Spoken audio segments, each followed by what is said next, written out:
व्याख्यामुद्रां करसरसिजैः पुस्तकं शङ्खचक्रे विप्रभिन्नस्फटिकरुचिरे पुण्डरीके निषन्नः अम्लानश्रीरमृतविशदेरंशविप्लावयन्माविर्भूयादनगमहिमा मानसे वागधीशः नमस्ते प्राणेश प्रणतविभवायावनिमगाः नमस्वामिन् रामप्रियतमनमन् गुरुगुण नमस्तुभ्यं भीमप्रवरतम कृष्णेष्ट भगवन् नमः श्रीमन्मध्वप्रदिश सुदर्शन्नो जय जय श्रीगुरुभ्यो नमः नारायणं सुरगुरुं जगदेकनाथं भक्तप्रियं सकललोकनमस्कृतं च त्रैगुण्यवर्जितमजं विपुमाद्यमीशं वन्दे भवग्रम् अमरासुरसिद्धवन्द्यं नारायणं नमस्कृत्य नरं चैव नरोत्तमं देवीं सरस्वतीं व्यासं ततो जयमुदीरये ವೇದವ್ಯಾಸರ ಮಹಾಭಾರತದ ಚಿಂತಕರಿಗೆ ವಂದನೆಗಳು. ಶಾಂತಿ ಪರ್ವದ 332ನೆಯ ಪ್ರವಚನ. ಬಹಳ ವಿಶೇಷವಾದಂತಹ ಒಂದು ಚಿಂತನೆಯ ಘಟ್ಟದಲ್ಲಿ ನಾವಿದ್ದೇವೆ. ಮಹಾಲಕ್ಷ್ಮಿಯನ್ನು ಕಂಡು ಇಂದ್ರ ಒಂದು ಚಂದದ ಪ್ರಶ್ನೆ ಕೇಳಿದ ಆಕೆಯಲ್ಲಿ. ಆಕೆ ಬಂದ ಉದ್ದೇಶ, ದೈತ್ಯರ ಗಡಣದಿಂದ ಪಾಳಯದಿಂದ ತಾನು ಬಂದಿದ್ದೇನೆ, ಅಲ್ಲಿ ತನಗೆ ಬೋರಾಗಿದೆ ಅಂತ ಹೇಳಿಕೊಳ್ಳುವ ನೆಲೆಯಲ್ಲಿ. ಹಾಗಾಗಿ ಇಂದ್ರ ಬಹಳ ಚಂದವಾಗಿ ಕೇಳಿಕೊಂಡ, ನೀನಲ್ಲಿ ಹೋದದ್ದೇಕೆ, ಅಲ್ಲಿಂದ ತೆರಳಿದ್ದೇಕೆ ಅಂತ. ಏನಿದೆ ಅಂತ ಅಲ್ಲಿದ್ದೆ, ಏನಾಯಿತು ಅಂತ ಅಲ್ಲಿಂದ ಹೊರಟೆ ಅಂತ. ಅಂದರೆ ಪ್ಲಸ್ ಆ್ಯಂಡ್ ಮೈನಸ್. ಅವಳು ಇರಬೇಕಾದ್ರೆ ಏನೆಲ್ಲ ಇದ್ದಿರಬೇಕು, ಅವಳಲ್ಲಿಂದ ಹೊರಟಾಗ ಅವರಲ್ಲಿ ಏನೆಲ್ಲ ಇಲ್ಲ ಆಯಿತು ಅನ್ನೋದರ ಬಗ್ಗೆ ಒಂದು ಟ್ರೂ ಪಿಕ್ಚರ್ ಬಹಳ ಸುಂದರವಾಗಿ. ಅದಕ್ಕೆ ಲಕ್ಷ್ಮಿ ಹೇಳುತ್ತಾಳೆ, ನಾನು ಇರಬೇಕಾಗಿದ್ದರೆ ನಾನಿದ್ದೆ ಸರಿ, ನಾನು ಇರಬೇಕಾದ್ರೆ ಇಂಥದ್ದೆಲ್ಲ ಇರಬೇಕು, ಪರಿಸರ ಹೀಗಿರಬೇಕು ಅಂತ ಒಟ್ಟಂದದಲ್ಲಿ ಎಲ್ಲ ಲಕ್ಷಣಗಳನ್ನು ಸೂಚನೆಗಳನ್ನು ಆಕೆ ಹೇಳುತ್ತಾಳೆ. ಇದು ನಮಗೆಲ್ಲರಿಗೂ ಒಂದು ಪಾಠ. ಎಂತಹ ಅಂದರೆ ನಾವು ದೈತ್ಯರು ಅಂದ ತಕ್ಷಣ ಬೆಳೆದಿದ್ದವನು ತಿಳ್ಕೊಳ್ಳುತ್ತೇವೆ, ಡೆವಿಲ್ ಅಂತ ಹೇಳುತ್ತೆ. ಅಲ್ಲಿಯೂ ಸಂಪತ್ತು ಇರ್ತದೆ, ಆರೋಗ್ಯ ಇರ್ತದೆ, ಆಯುಷ್ಯ ಇರ್ತದೆ, ಅಧಿಕಾರ ಇರ್ತದೆ. ನೋಡಿ ಅಲ್ಲ, ನೋಡುವಾಗ ಇದೆಲ್ಲ ಯಾದೇವಿ ಸರ್ವಭೂತೇಶು ಹೇಳಿಕೊಂಡಾಗೆ ಅಲ್ವಾ. ಹಾಗೆ ಅವಳು ಹೇಳಿದಲ್ಲ, ನನ್ನೇನೆಲ್ಲ ಕರೀತಾರೆ, ನಾನೆಲ್ಲ ಆಗಿದ್ದೇನೆ ಅಂತ ಗುಣಲಕ್ಷಣಗಳ ಬಗ್ಗೆ ಹೇಳಿಕೊಂಡ್ಲವಳು. ತುಷ್ಟಿ, ಪುಷ್ಟಿ, ಧೃತಿ, ಸ್ಥಿತಿ, ಇವೆಲ್ಲ ಮೇಧ, ಶ್ರದ್ಧಾ, ಇವೆಲ್ಲ ನಾನೇ ಅಂತ, ನನ್ನ ಅಧೀನದಲ್ಲಿ ಇರತಕ್ಕ ಗುಣಗಳು, ನಾನಿದ್ದಲ್ಲಿ ಇರಬೇಕಾದವುಗಳು, ಇದ್ದವುಗಳು ಅಂತ. ಹಾಗಾಗಿ ನಾವು ಯಾರೂ ಸಹ ಪ್ರಯತ್ನಿಸಬಹುದು ಮಹಾಲಕ್ಷ್ಮಿಯನ್ನು ನಮ್ಮಲ್ಲಿ ಉಳಿಸಿಕೊಳ್ಳಲಿಕ್ಕೆ. ಬೇಕಾದಂತಹ ಒಳ್ಳೆಯ ಕ್ವಾಲಿಟಿಗಳನ್ನು, ಗುಡ್ಡು ಲಕ್ಷಣಗಳನ್ನು, ಗುಣಲಕ್ಷಣಗಳನ್ನು ಅನುಭವಿಸ್ಬೋದು, ನಡೆಸಿಕೊಡ್ಬೋದು. ಅದನ್ನು ತಿಳ್ಕೊಳ್ಳಿಕ್ಕೇನು ಅಡ್ಡಿ ಇಲ್ಲ.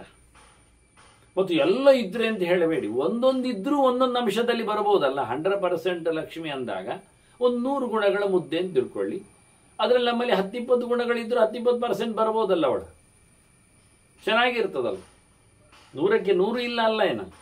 ಅದರಿಂದ ಆದಷ್ಟು ಆಗುವಷ್ಟು ಆದದ್ದನ್ನು ಆಗುವಲ್ಲಿಯವರೆಗೆ, ಯಾವಾಗಲೂ ಎಲ್ಲವೂ ಆಗದಿದ್ರು ಅದನ್ನೆಲ್ಲ ಆಕೆ ಹೇಳುತ್ತಾಳೆ. ಹೀಗಾಗಿ ಬಹಳ ಚಂದವಾಗಿ ಆಕೆ ಇದ್ದದ್ದರಿಂದ ಅಲ್ಲಿ ಇದ್ದಿರತಕ್ಕಂಥ ಸನ್ನಿವೇಶಗಳನ್ನು ನಾವು ಅರ್ಥ ಮಾಡಿಕೊಳ್ಳುವ. ಆಕೆಯ ಬಾಯಿಯಲ್ಲಿ ಅಂದರೆ ಅವಳು ಎಲ್ಲಿ ಬರ್ತಾಳೆ, ಎಲ್ಲಿರ್ತಾಳೆ ಅಂತ ಅವಳೇ ಹೇಳಿಕೊಂಡಂತೆ. ನಾವೇನು ಬಲಾತ್ಕಾರ ಮಾಡುವಂತಿಲ್ಲ, ಅದನ್ನು ನಾವೇನು ಹೇಳಿಕೊಟ್ಟದ್ದು ಅಲ್ಲ. ಅವಳು ಹೇಳ್ತಾಳೆ, ಮುಖ್ಯವಾಗಿ ಸ್ವಧರ್ಮ ಮನುತಿಷ್ಠತ್ಸು, ಧೈರ್ಯ ಒಂದು ಧೈರ್ಯಾತ್ ಅಚಲಿತೇಶು ಚ ಮತ್ತು ಸ್ವರ್ಗ ಮಾರ್ಗಾಭಿರಾಮೇಶು ಸತ್ವೇಶು ನಿರತಾಹಿ ಅಹಂ. ನಾನು ಒಳ್ಳೆಯ ಸಂಗತಿ ಇರುವಲ್ಲಿ ಇರ್ತೇನೆ, ಸತ್ವಪ್ರಚುರರಾದವರಲ್ಲಿ ಇರ್ತೇನೆ. ರಾಜಸ ತಾಮಸವಾದ ಭಾವಗಳಿಗೆ ನಾನೇನು ಬಗ್ಗುವವಳಲ್ಲ, ಬರುವವಳು ಅಲ್ಲ. ಹಾಗಾಗಿ ಮೊದಲು ಸಾತ್ವಿಕರಾಗಿ ಅಂತ ಹೇಳ್ತಾರೆ. ಆ ಸಾತ್ವಿಕತೆ ಹೇಗೆ ಬರ್ತದೆ ಕೇಳಿದರೆ, ಮೊದಲಿಗೆ ಸ್ವಧರ್ಮ ಮನುತಿಷ್ಠ, ನಿಮ್ಮ ಕೆಲಸ ನೀವು ಮಾಡಿ. ಸ್ವಧರ್ಮೇ ನಿಧನಂ ಶ್ರೇಯ ಅಂತ ಕೃಷ್ಣ ಹೇಳಿದ್ದ. ಪರಧರ್ಮೋ ಭಯಾವಹ ಅಂತ. ನಮಗೆ ಹೇಳಿಸಿದ ಕೆಲಸವನ್ನು ನಾವು ಮಾಡುವಂಥದ್ದು, ಅದು ನಮಗೆ ಹೇಳಿಸಿದ ಸಮಯದಲ್ಲಿ ಮಾಡುವಂಥದ್ದು. ಒಬ್ಬನಿಗೆ ಆ ಒಂದು ವಂಶದಲ್ಲಿ ಆತ ಬಂದವನಿಗೆ ಅಧ್ಯಯನ, ಪಾಠ ಪ್ರವಚನ, ಚಿಂತನೆ ಇದು ಪ್ರಧಾನವಾಗಿ ಇದ್ದರೆ ಅದು ಬ್ರಹ್ಮಚರ್ಯದ ಹೊತ್ತಿನಲ್ಲಿದ್ದಾಗ ಅದಕ್ಕೆ ಬ್ರಹ್ಮಚರ್ಯದ ಒತ್ತು ಇದೆ. ಮದುವೆ ಆದ ನಂತರ ಬ್ರಹ್ಮಚರ್ಯ ಇಲ್ಲ, ಗಾರಸ್ಥೆ ಒತ್ತು ಇರ್ತದೆ. ಹಾಗೆ ಆಶ್ರಮಗಳು ವ್ಯತ್ಯಾಸ ಆಗ್ತವೆ. ಅದರಿಂದ ಒಂದೇ ವ್ಯಕ್ತಿಗೆ ಒಂದೇ ಗುಣಲಕ್ಷಣಗಳು ಆಶ್ರಮ ಭೇದ ಆದಾಗ ಬೇರೆಯೂ ಆಗ್ತದೆ, ಅವನ ಧರ್ಮ ಆಗಿ ಬೇರೆ ಆಗ್ತದೆ. ಹಾಗಾಗಿ ಅವರವರಿಗೆ ಅವರವರ ವ್ಯವಸ್ಥೆಯಲ್ಲಿ ಹೇಳಿರತಕ್ಕ ಧರ್ಮಗಳನ್ನು ಕುರುಭುಂಕ್ಷಜ ಕರ್ಮ ನಿಜಂ ನಿಯತಂ, ನಿನ್ನ ಪಾಲಿನ ನಿನಗೆ ಹೇಳಿಸಿದ ನಿನ್ನ ವ್ಯವಸ್ಥೆಯಲ್ಲಿ ಬಂದಿರತಕ್ಕ ಕೆಲಸವನ್ನು ನೀನು ಚಾಚು ತಪ್ಪದೆ ಮಾಡಲಿಕ್ಕುಂಟು. ಕರ್ಮಣ್ಯೇವಾಧಿಕಾರಸ್ಥೆ. ಹೀಗಾಗಿ ಸ್ವಕರ್ಮಣ ತಮಭ್ಯರ್ಚ್ಯ ಸಿದ್ಧಿಮಿಂದತಿ ಮಾನವ. ಅವನ ಪಾಲಿನ ಅವನಿಗೆ ಹೇಳಿಸಿದ ಕೆಲಸಗಳಿಂದ ಭಗವಂತನ ಮೆಚ್ಚಿಸುವುದೇ ಬಹಳ ದೊಡ್ಡದಾದ ಅವನ ಏಳ್ಗೆಗೆ ಕಾರಣ ಆಗಿರುತ್ತದೆ. ಇದನ್ನು ಮೊದಲು ಎತ್ತಿಕೊಂಡ್ಲವಳು. ನೀವು ನಿಮ್ಮ ಕೆಲಸ ಮಾಡ್ತಾ ಇದ್ದೀರಾ, ನಾನಲ್ಲಿದ್ದೆ, ಅದು ಖಂಡಿತ. ಇನ್ನು ನಿಮ್ಮ ಕೆಲಸಗಳಲ್ಲಿ ಕೆಲವೆಲ್ಲ ಸಾಮಾಜಿಕ ಮೌಲ್ಯಗಳನ್ನು ಅಳವಡಿಸಿಕೊಳ್ಳಿಕ್ಕುಂಟು. ಯಾವುದೇ ನಮ್ಮ ಕೆಲಸಗಳನ್ನು ನಾವು ಮಾಡುವ ಪ್ರತಿಯೊಬ್ಬರು ಹೇಳುವುದು ಹಾಗೆ. ಕಪಿಲನು ಅಮ್ಮನಿಗೆ ಹೇಳಿದ್ದ, ಮೊದಲ ಸ್ಟೆಪ್ ಹಂತ ಏಳಿಗೆಗೆ ಏನು ಕೇಳಿದರೆ, ಆದಷ್ಟು ನಮ್ಮ ಕೆಲಸವನ್ನು ಗಟ್ಟಿಯಾಗಿ ಇಷ್ಟದಿಂದ ನಡೆಸಿಕೊಳ್ಳುವುದು, ಇದು ಮುಖ್ಯ. ಸ್ವಧರ್ಮವನ್ನು ಮಾಡಲಿಕ್ಕೆ ಹೋದರೆ ನಮಗೆ ಇನ್ನೊಬ್ಬರ ಕೆಲಸಗಳು ಮಾಡಲಿಕ್ಕೆ ಎಷ್ಟು ಇಷ್ಟ ಆಗ್ತದೆ, ಅಲ್ಲಿ ಓಡುತ್ತೇವೆ ಅಂದರೆ ಅದನ್ನು ತಪ್ಪಿಸಿಕೊಳ್ಳುವುದರಲ್ಲಿ ಕಷ್ಟ ಆಗ್ತದೆ. ಅದಕ್ಕೆ ಹೇಳಿದರೆ ಮೊದಲು ಗಟ್ಟಿಗ ನೀನು ಧೈರ್ಯಾತ್, ನೀನು ಗಟ್ಟಿತನದಿಂದ ಚಲನೆಗೊಳ್ಳಬಾರ್ದು. ಅಚಲಿತೇಶು ಚ, ಕನ್ಫ್ಯೂಸ್ ಮಾಡಿಕೊಳ್ಳುವುದು, ಮಧ್ಯೆಯಲ್ಲಿ ವೇಗ ಆಗುವುದು, ಅತ್ತಿತ್ತ ವಾಲುವುದು, ಇದೆಲ್ಲ ಬೇಡ. ಚಂಚಲ ಮನಸ್ಸು ಮಾಡದೆ ಗಟ್ಟಿ ಧೈರ್ಯದಿಂದ ನಿನ್ನ ಕೆಲಸವನ್ನು ನೀನು ಕರಾರುವಾಕ್ಕಾಗಿ ನಡೆಸಿ ಭಗವಂತನಿಗೆ ಸಮರ್ಪಿಸೋ. ಅಲ್ಲಿ ಲಕ್ಷ್ಮಿಯ ಅನುಗ್ರಹ ಇದೆ. ಹಾಗೆಯೇ ಇಲ್ಲಿಂದ ತೆರಳಲು ಬೇಕಾದ ಕೆಲಸಗಳನ್ನು ಮಾಡಬೇಕು. ಸ್ವರ್ಗ ಮಾರ್ಗಾಭಿರಾಮೇಶು, ಒಳ್ಳೆಯಡೆಗೆ ಸಾಗಬೇಕು. ನಮ್ಮ ಪ್ರವೃತ್ತಿಗಳ ಕೆಲಸಗಳೆಲ್ಲ ಊರ್ಧ್ವಲೋಕವನ್ನು, ವಾಸ್ತವವಾಗಿ ಮನುಷ್ಯ ಬಂದದ್ದು ಮೇಲಕ್ಕೆ ಹೋಗ್ಲಿಕ್ಕೆ, ಕೆಳಗೆ ಹೋಗ್ಲಿಕ್ಕಲ್ಲ. ಹಾಗಾಗಿ ಅಂಥ ಕೆಲಸವನ್ನು ಉದ್ಯಾನಂತೆ ಪುರುಷ ನಾಮಯಾನಂ ಶ್ರುತಿ ಹೇಳುತ್ತದೆ. ಓ ಮನುಷ್ಯ, ನಿನಗೆ ಮೇಲಕ್ಕೆ ಹೋಗ್ಲಿಕ್ಕಿರುವುದು ಕೆಳಕ್ಕೆ ಬೀಳಲಿಕ್ಕಲ್ಲ. ಕೆಳಕ್ಕೆ ಕುಸಿಯಲಿಕ್ಕೆ ಬಹಳ ಸುಲಭ ಇರ್ತದೆ, ಬೀಳುವುದು ಸುಲಭ, ಹತ್ತುವುದು ಕಷ್ಟ, ಒಂದೊಂದು ಹೆಜ್ಜೆಯೂ ಬಹಳ ಕಷ್ಟ. ಹಾಗಾಗಿ ಇಲ್ಲಿ ಹೇಳ್ತಾರೆ, ಸ್ವರ್ಗಲೋಕದಲ್ಲಿ ಸ್ವರ್ಗ ಅಂದರೆ ನಿನ್ನ ಸಹಜವಾದ ಆನಂದವನ್ನು ಪಡೆಯುವ ಸ್ಥಿತಿಗೆ ನೀನು ಬರಬೇಕು. ಅಂದ್ರೆ ಬಿಡುಗಡೆಯ ದಾರಿ ಅಂತ ಅರ್ಥ. ಎನ್ನ ದುಃಖೇನ ಸಂಭಿನ್ನಂ ಸುಖಂ ಸ್ವರ್ಗಪದಾಸ್ಪದ ಬಂದ, ದುಃಖ ಇಲ್ಲದ ತಾಣ ಅದು ಸ್ವರ್ಗ. ಇವತ್ತು ನಾವು ಹೇಳ್ತಕ್ಕಂಥ ಮೂರನೇ ಲೋಕ ಅಂತ ಹೇಳಿ, ಅಂತರಿಕ್ಷ ಲೋಕ ಅಂತ, ಅದಕ್ಕಿಂತ ಮೇಲಿನದ್ದು ಸ್ವರ್ಗ ಅಂತೇಳಿ ಇಂದ್ರನ ಪಾರ್ವತಿಯಲ್ಲಿ ಇರುವಂಥದ್ದು ಹೇಳಿದರೆ ಅಲ್ಲಿಯೇ ತೊಂದರೆ ಉಂಟು. ಈಗ ಇಂದ್ರನೇ ಕೇಳುತ್ತಾ ಇದ್ದಾನೆ, ಬಲಿರಾಜ ಗೌಜಿ ಮಾಡಿಕೊಂಡಿದ್ದ ಅಂತ, ಈಗ ಎಲ್ಲಿ ಹೋದ ಅಂತ. ಆದ್ರಿಂದ ಅದು ಹಿಂದೆ ಬರುವ ತಾಣ, ಬೀಳಲಿಕ್ಕೆ ಉಂಟು, ಹೆದರಿಕೆ ಇರುತ್ತದೆ. ಎಲ್ಲಿ ನಿಜವಾಗಿಯೂ ಇಲ್ಲವೋ ಪತನದ ಭಯ, ಪುನರ್ಜನ್ಮದ ಕಥೆ, ಇದೆಲ್ಲ ಎಲ್ಲಿ ಇಲ್ಲವೋ ಅದು ನಿಜವಾಗಿಯೂ ಸ್ವರ್ಗ, ಸ್ವರಭೂತವಾದ ಆನಂದವನ್ನು ಪಡೆಯುವ ಸ್ಥಿತಿ. ಅದರೆಡೆಗೆ ಸ್ವರ್ಗ ಮಾರ್ಗಾಭಿರಾಮೇಶ್, ಇದನ್ನು ಗಮನಿಸಿ ಅಲ್ಲಿಗೆ ತೆರಳಬೇಕು. ಇಲ್ಲಿ ಉಳಿಲಿಕ್ಕೆ ಬಂದದ್ದಲ್ಲ, ಇಲ್ಲಿ ಮೆರಿಲಿಕ್ಕೆ ಬಂದದ್ದಲ್ಲ, ಇಲ್ಲಿ ಮಗದೊಮ್ಮೆ ಬರಲಿಕ್ಕೆ ಬಂದದ್ದು ಅಲ್ಲ, ಇಲ್ಲಿಂದ ತೆರಳಲಿಕ್ಕೆ ಬಂದದ್ದು ಅಂತ ಗೊತ್ತಿರಬೇಕು. ಇಂಥವರಲ್ಲಿ ನಾನಿದ್ದೇನೆ ಅಂತ ಅವಳು ಹೇಳಿಕೊಂಡು, ಅದಕ್ಕೋಸ್ಕರ ಮಾಡಬೇಕಾದ ಕೃತ್ಯಗಳೇನೆಂದರೆ ದಾನ, ಅಧ್ಯಯನ, ಯಜ್ಞ, ಇಜ್ಜ, ಪಿತೃ, ದೈವತ ಪೂಜನ, ಗುರುಣಾಂ ಅತಿಥೀನಾಂಚ ಪೂಜನಂ ತೇಷಾಂ ನಿತ್ಯಂ ಅವರ್ತತ ಅಂತ. ನನಗೆ ಈ ದೈತ್ಯರ ಪಾಳೆಯದಲ್ಲಿ ಇವೆಲ್ಲ ಇತ್ತು. ಸಪ್ತಮಾರ್ಗವನ್ನು ಅವಲಂಬಿಸಿರತಕ್ಕಂತಹ ಗುಣವಿಶೇಷಗಳು ಕಾಣ್ತಿತ್ತು. ಅವರು ದಾನ ಮಾಡ್ತಿದ್ರು, ಓದಿಕೊಳ್ತಿದ್ರು, ದೇವರ ವಿಶೇಷವಾದಂತಹ ಆರಾಧನೆಯನ್ನು ಅಗ್ನಿಮುಖದಲ್ಲಿ ಮಾಡ್ತಿದ್ರು. ಅಷ್ಟೇ ಅಲ್ಲದೆ ಪ್ರತಿಮಾದಿ ಮುಖಗಳಲ್ಲಿಯೂ ಭಗವಂತನ ಪೂಜೆ ಪುನಸ್ಕಾರಗಳನ್ನು ಮಾಡ್ತಿದ್ರು. ಪಿತೃಕಾರ್ಯಗಳನ್ನು ಮಾಡ್ತಾರೆ ಅವರು, ಶ್ರಾದ್ದ ತರ್ಪಣಾದಿಗಳನ್ನು. ಅದರಂತೆ ದೇವರ ಪೂಜೆಯನ್ನು, ದೈವತೆಗಳ, ವಿಶೇಷ ದೇವತೆಗಳ ಇತರ ಹಬ್ಬ ಹರಿದಿನಗಳ ಕೆಲಸಗಳನ್ನು, ವ್ರತಗಳನ್ನು, ನಿಯಮಗಳನ್ನು ಎಲ್ಲ ಮಾಡ್ತಾರೆ. ಹಾಗೆಯೇ ಗುರುಣಾಂ ಅತಿಥೀನಾಂಚ, ಗುರುಗಳ ಸೇವೆಯನ್ನು, ಅತಿಥಿಗಳ ಸತ್ಕಾರವನ್ನು ನಡೆಸಿಕೊಡ್ತಾ ಇತ್ತು. ನೋಡಿ ಎಷ್ಟಾಯಿತು ನೋಡಿ ಅವ್ರು ಮಾಡತಕ್ಕಂಥ ವ್ಯವಸ್ಥೆಗಳು. ಅತ್ತ ದೇವತೆಗಳ ಪೂಜೆ ಪುನಸ್ಕಾರ, ಇತ್ತ ಪಿತೃಗಳ ವಿಶೇಷವಾದ ಶ್ರಾದ್ದ ತರ್ಪಣಾದಿಗಳು, ಅತ್ತ ಅತಿಥಿಗಳಿಗೆ ಸೇವೆ, ಹಾಗೆಯೇ ಗುರುಗಳ ವಿಶೇಷವಾದಂತಹ ಕೆಲಸಗಳು, ಕೈಂಕರ್ಯಗಳು ಇವನ್ನೆಲ್ಲ ಮಾಡ್ತಾ ಇದ್ದಾರೆ. ಇದನ್ನು ನಿತ್ಯ ಮಾಡ್ತಾ ಇದ್ದಾರೆ. ವರ್ಷಕ್ಕೊಮ್ಮೆ, ವಾರಕ್ಕೊಮ್ಮೆ, ತಿಂಗಳಿಗೊಮ್ಮೆ, ಜೀವನಕ್ಕೊಮ್ಮೆ ಎಲ್ಲ ಅಲ್ಲ. ಯಾರೋ ಕೇಳಿಕೊಂಡವರು ಹೇಳಿದರು ತಂದೆ ಶ್ರಾದ್ದ, ಅದು ನಾನು ಬಹಳ ವಿಶೇಷವಾಗಿ ಒಮ್ಮೆ ಮಾಡಿಬಿಟ್ಟಿದ್ದೆ, ಮತ್ತೆ ಈಗ ಅದು ಒಮ್ಮೆ ಮಾಡುದು ಬದುಕಿನಲ್ಲಿ ಅಂತ. ನೀವು ಅವ್ರು ಒಮ್ಮೆ ಸತ್ತದ್ದಲ್ಲ, ಅದು ಒಮ್ಮೆ ಮಾಡುದು ಅಲ್ಲ. ಅವರದ್ದು ಪ್ರತಿ ಸರ್ತಿ ನೀನು ಕೊಳ್ಳೆ ಹೊಡೆದು ತಿಂತಾ ಇದ್ದೀಯಲ್ಲ, ಅದು ಅವರ ಕರ್ತವ್ಯ, ಡ್ಯೂಟಿ ಅಂತ.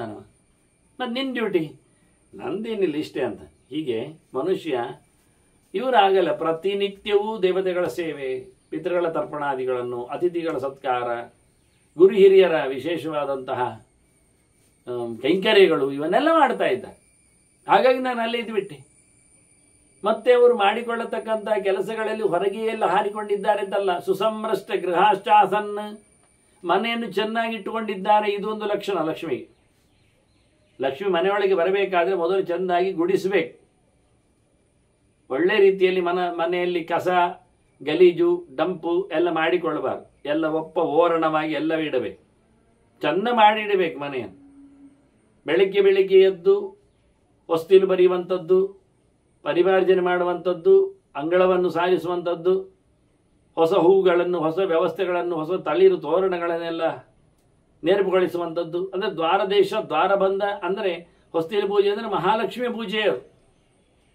ಹಾಗಾಗಿ ಬಹಳ ಚಂದವಾಗಿ ಹೇಳ್ತಾರೆ, ಸುಸಂರಷ್ಟ ಗೃಹಾಶ್ಚಾಸನ್, ಪ್ರತಿನಿತ್ಯವೂ ತೊಳೆದ ಹೊಸ್ತಿಲು, ಮನೆ ಚಂದ ಮಾಡಿದ್ದು. ಜಿತಸ್ತ್ರೀಕಾಹ ಹುತಾಗ್ರಹ, ಪ್ರತಿನಿತ್ಯ ಅಗ್ನಿಯಾರಾಧನೆ. ಜಿತಸ್ತ್ರೀಕಾಹ, ಹೆಣ್ಮರಳರು ಯಾರೂ ಇಲ್ಲ. ಆ ನಮೂನೆ ಕಾಮವನ್ನು ಗೆದ್ದವರಾಗಿದ್ದರವರು. ಗುರು ಶುಶ್ರೂಷಕಾಹ ದಾಂತಾಹ, ವಿಶೇಷವಾಗಿ ಹಿರಿಯರನ್ನು ಮನ್ನಣೆ ಮಾಡುತ್ತಿದ್ದರು. ಯಾವುದೇ ವಿಷಯದಲ್ಲಿ ಅವರಿಗೆ ಚಾಪಲ ಇರಲಿಲ್ಲ, ನಿಗ್ರಹ ಇತ್ತು. ಬ್ರಹ್ಮಣ್ಯ, ಭಗವದೆಚ್ಚರ ಇತ್ತು.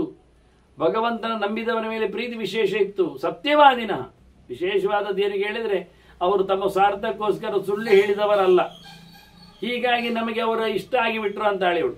ಶ್ರದ್ಧದಾನಾಹ, ಧಾರ್ಮಿಕ ವಿಷಯದಲ್ಲಿ, ದೇವರ ವಿಷಯದಲ್ಲಿ ಅವರಿಗೆ ಶ್ರದ್ಧೆ, ನಂಬಿಕೆ ಚೆನ್ನಾಗಿತ್ತು. ಅದರ ಒಟ್ಟಿಗೆ ಭೃತಾಮಾತ್ಯಾಹ, ಭೃತಪುತ್ರಾಹ, ಭೃತದಾರಾಹ, ಅನೀರ್ಷವ, ಜಿತಕ್ರೋಧಾಹ, ದಾನಶೀಲ ಅನಸೂಯವ, ಕೊಡ್ತಾರೆ. ಕಾಂಪಿಟೀಷನ್ ಅಲ್ಲಿ ಅಲ್ಲ, ಯಾರ ಮೇಲೆ ಅವರಿಗೆ ಹೊಟ್ಟೆ ಕಿಚ್ಚು ಇಲ್ಲ. ಯಾರನ್ನು ಕೆಳಗ ಮಾಡಬೇಕು, ಅಪಕೀರ್ತಿ ತರಿಸಬೇಕು, ಅವಮಾನ ಮಾಡಬೇಕು, ತಾನು ಮೆರೆಯಬೇಕು ಎನ್ನತಕ್ಕಂಥ ನೆಲೆಯಲ್ಲಿ ಅಲ್ಲ. ಎಲ್ಲರನ್ನು ಒಪ್ಪಿಕೊಂಡು ಕೋಪ ಇಲ್ಲದೆ ಶಾಂತಚಿತ್ತರಾಗಿ ಮಕ್ಕಳನ್ನು ನೋಡಿಕೊಂಡು, ಹೆಂಡತಿ ಮಕ್ಕಳನ್ನು ಬಹಳ ಚೆನ್ನಾಗಿ ಇಟ್ಟುಕೊಂಡು, ಮನುಷ್ಯರನ್ನು ತಮ್ಮ ಆಳುಕಾಳುಗಳನ್ನು ಪ್ರೀತಿಸ್ತಾ ಅವರಿಗೆಲ್ಲ ಮೊದಲು ಊಟ ಹಾಕೊಂಡು ಊಟ ಮಾಡುವಂತೆ, ಎಂದೂ ಸಹ ಈ ಋಷಿಯಗೆ ಇನ್ನೊಬ್ಬರ ಏಳಿಗೆಯನ್ನು ಬಯಸದಿರುವಂತೆ, ಹಲಬುವಂತೆ ಇರಲಿಲ್ಲ. ಸಂಭ್ರಮದಲ್ಲಿ ಇರ್ತಿದ್ರು. ಇದು ನನಗೆ ಬೇಕಾದ. ಅಮರ್ಷೇಣ ಚ ನಚಾನ್ಯೋನ್ಯಂ ಸ್ಪೃಹಯಂತೆ ಕದಾಚನ, ಒಪ್ಪಿಕೊಳ್ಳದೆ ಒಬ್ಬರ ಮೇಲೆ ಒಬ್ಬರು ಹಾರಿಕೊಳ್ಳುವಂಥದ್ದು. ಅವನ ಏಳಿಗೆ ಇವನಿಗಾಗುವುದಿಲ್ಲ, ಅವನ ಅಧಿಕಾರ ಇವನಿಗೆ ಇಡಿಸುವುದಿಲ್ಲ, ಹೀಗೆ ಇರಲಿಲ್ಲ. ನಚ ಜಾತು ಉಪದಪ್ಯಂತಿ ಧೀರಾಹ ಪರ ಸಮೃದ್ಧಿವಿ, ಮತ್ತೊಬ್ಬರ ಏಳಿಗೆಯಿಂದ, ಸಂಪತ್ತಿನಿಂದ, ಶ್ರೀಮಂತಿಕೆಯಿಂದ, ಅಧಿಕಾರದಿಂದ ಇವರು ಯಾರಿಗೂ ಬೇಸರ ಇರಲಿಲ್ಲ. ನಮಗೆ ಕೆಲವೊಮ್ಮೆ ಹಾಗೆ ಆಚೀಚಿನವರಿಗೆ ಮದುವೆ ಆದರೆ ಇವರಲ್ಲಿ ಸಂಕಟ ಆಗುವುದು. ನನ್ನ ಮಕ್ಕಳೇ ಆಗಲಿಲ್ಲ, ನಿಮ್ಮ ಮಕ್ಕಳು ಇನ್ನು ಶಾಲೆ ಹೋಗ್ತಾ ಇದ್ರು, ಹೌದು ಸಣ್ಣದಲ್ಲ, ಹೌದು ಮತ್ತೆ ಎಂತದೇ ಇಲ್ಲ, ನನ್ನ ಕರ್ಮ. ಅಲ್ಲಿ 30ಕ್ಕೆ ಮದುವೆ ಆದದ್ದು, ಇಲ್ಲಿ 13 ಆಗಲಿಲ್ಲ, ಮದುವೆ ಆಗಲಿಲ್ಲ ಅಂತ ಬಪ್ಪೆ ಹೊಡಿತಾರೆ. ಅವನಿಗೆ ಕೆಲಸ ಸಿಕ್ಕಿದ್ದು ಯಾರಿಗೆ? ನಮ್ಮ ಅಣ್ಣನ ಮಗನಿಗೆ. ಮತ್ತು ನಿಮಗೆ ಅಯ್ಯ ನನಗೆ ಆಗಲಿಲ್ಲ, ನಮಗೆ ಒಂದು ಮಗ ಅವ ಇದ್ದಾನೆ ಸರ್ಕಾರದ ಉದ್ಯೋಗದಲ್ಲಿ, ಆದರೆ ಅವರಾಗಿ ಇದು ಒಳ್ಳೆ ಕಥೆ ಆಯ್ತಲ್ಲ. ಹೀಗೆ ಒಬ್ಬರಿಗೊಬ್ಬರಿಗೆ ತಾಂಟಿಸಿ ಮೇಳೈಸಿ ನೋಡಿಕೊಂಡು ಆದಷ್ಟು ಕಿರಿಕಿರಿ ಮಾಡಿಕೊಳ್ಳುವುದು ಮನಸ್ಸಿಗೆ ಅವರಿಗೆ. ಇದೇನಿಲ್ಲ, ಇನ್ನೊಬ್ಬರ ಏಳಿಗೆಯನ್ನು ಕಂಡು, ಅದರಲ್ಲಿಯೂ ಶತ್ರುಗಳ ಸಮೃದ್ಧಿಯನ್ನು ಕಂಡು ಬಾಯಿ ಮುಚ್ಚಿ ಕೂತ್ಕೊಳ್ಳುವುದು. ನಮಗಿಂತ ಮಿಗಿಲಾದವರಲ್ಲ, ನಮಗಿಂತ ಬೇರೆಯವರಲ್ಲ, ನಮಗೆ ಆಗದವರಲ್ಲಿಯೂ ಸಹ ಒಳ್ಳೆತನ ಇದ್ದರೆ ಅದನ್ನು ಎಕ್ಸೆಪ್ಟ್ ಮಾಡಿಕೊಳ್ತೀವಿ, ಅದನ್ನು ಇಷ್ಟಪಡ್ತಿದ್ರು. ಅಂತಹ ಮೃದು ಹೃದಯಗಳಿಯವರು. ದಾತಾರಹ, ಸಂಗ್ರಹೀತಾರಹ, ಆರ್ಯಾಹ, ಕರುಣವೇದಿನ, ಮುಖ್ಯವಾಗಿ ದಯೆ, ಇನ್ನೊಬ್ಬರ ಮೇಲೆ ಅಯ್ಯೋ ಪಾಪ ಅಂತ ಪಿಟಿ ಬೆಲ್ ಇಷ್ಟಪಡ್ತಿದ್ರು ಅದನ್ನು. ಹಾಗಾಗಿ ಅವರಿಗೆ ಬೇಕಾದನ್ನು ಕೊಡ್ತಿದ್ರು ಕಮ್ಮಿ ಆದವರಿಗೆ. ಅದಕ್ಕೋಸ್ಕರ ಇತರರಿಂದ ಒಟ್ಟು ಮಾಡಿಕೊಂಡು ವ್ಯವಸ್ಥೆ ಮಾಡ್ತಿದ್ರು. ಸಂಗ್ರಹಿಸಿ ಕೊಡುವುದು, ಒಂದೇ ಕಡೆಗೆ ಇಲ್ಲದಿದ್ದಲ್ಲಿ ಬರುವಂತೆ ಎಲ್ಲರಿಂದ ಕೇಳಿಕೊಂಡು ಕೊಡುವಂತಹ ವ್ಯವಸ್ಥೆ. ಯಾಕೆಂದ್ರೆ ಇದು ಒಂದು ಉದಾತ್ತವಾದ ಧ್ಯೇಯ. ಆರ್ಯಾಹ ಹೇಳಿದರು. ಆರ್ಯರು ಅಂದರೆ ಒಳ್ಳೆಯ ಲೀಡರ್ಶಿಪ್ ಇರುವವರು ಅಂತ ಅರ್ಥ. ಸ್ವಾಮಿತನ ಉಂಟವರಿಗೆ ಕೇಳಿಕೊಂಡು ನಡೆಸಿಕೊಡ್ತಾರೆ. ಮತ್ತೆ ಮಹಾಪ್ರಸಾದ, ಉದಾತ್ತವಾದಂಥ ಅನುಗ್ರಹ ಅವರದ್ದು. ದೊಡ್ಡ ಮಟ್ಟಿನಲ್ಲಿ ಎಲ್ಲರ ಮೇಲೆ ಒಳ್ಳೆಯದಾಗಲಿ ಎನ್ನತಕ್ಕಂಥ ಧ್ಯೇಯ. ದೇವರ ವಿಶೇಷವಾದ ಅನುಗ್ರಹಕ್ಕೆ ಪಾತ್ರರಾದವರು. ರುಜವ, ಸ್ಟ್ರೈಟ್ ಫಾರ್ವರ್ಡ್ನೆಸ್, ಪ್ರಾಮಾಣಿಕತೆ. ದೃಢಭಕ್ತ, ಎಲ್ಲರ ಮೇಲೆ ಪ್ರೀತಿ ವಿಶ್ವಾಸ, ದೇವರ ಮೇಲೆ ಅತ್ಯಧಿಕವಾದಂತಹ ಪ್ರೇಮ. ಜಿತೇಂದ್ರಿಯ, ಭೋಗ ಲಾಲಸ್ಯಗಳಲ್ಲಿ ಹೆಚ್ಚು ಆಸಕ್ತಿ ಇಲ್ಲದೆ ದೇವರ ವಿಷಯದಲ್ಲೇ ಕೈಂಕರ್ಯಗಳನ್ನು ನಡೆಸುವಂತೆ ಇದ್ದವರು. ಸಂತುಷ್ಟ ಭೃತ್ಯ ಸಚಿವಾ, ಕೃತಜ್ಞಾ, ಪ್ರಿಯವಾದಿನ. ಹೇಳಲಿಕ್ಕೆ ಬರ್ತದೆ ಅಂತೇಳಿ ಅಪ್ರಿಯವನ್ನು ಹೇಳುವುದಿಲ್ಲ.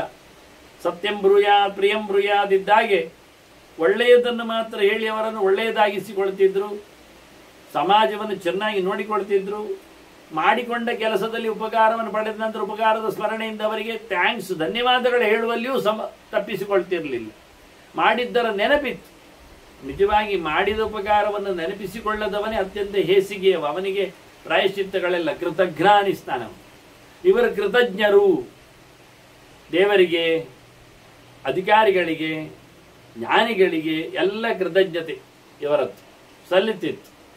ಅದರೊಟ್ಟಿಗೆ ಅವರಿಗೆ ಬೇಕಾದಾಗಿ ಜನರು, ಅವರ ಜನರು ಅವರು ಹೇಳುವಾಗಿ ಕೇಳುತ್ತಿದ್ದರು. ಮನೆ ಮಂದಿಗಳೆಲ್ಲ ಯಾರು ವಿರೋಧಿಸುವಂತಿರಲಿಲ್ಲ. ಹಾಗಾಗಿ ಯಾರ ಮೇಲೆ ಇವರಿಗೆ ಕೋಪ, ಅದರ ಮೇಲಿನ ವಿಚಿತ್ರವಾದಂತಹ ರೋಗ ಅವು ಯಾವುದೂ ಇರಲಿಲ್ಲ. ತಣ್ಣನೆ ಬಹಳ ಖುಷಿ ಎಲ್ಲರೂ. ಹಾಗೆ ಬದುಕ್ತಿದ್ರು.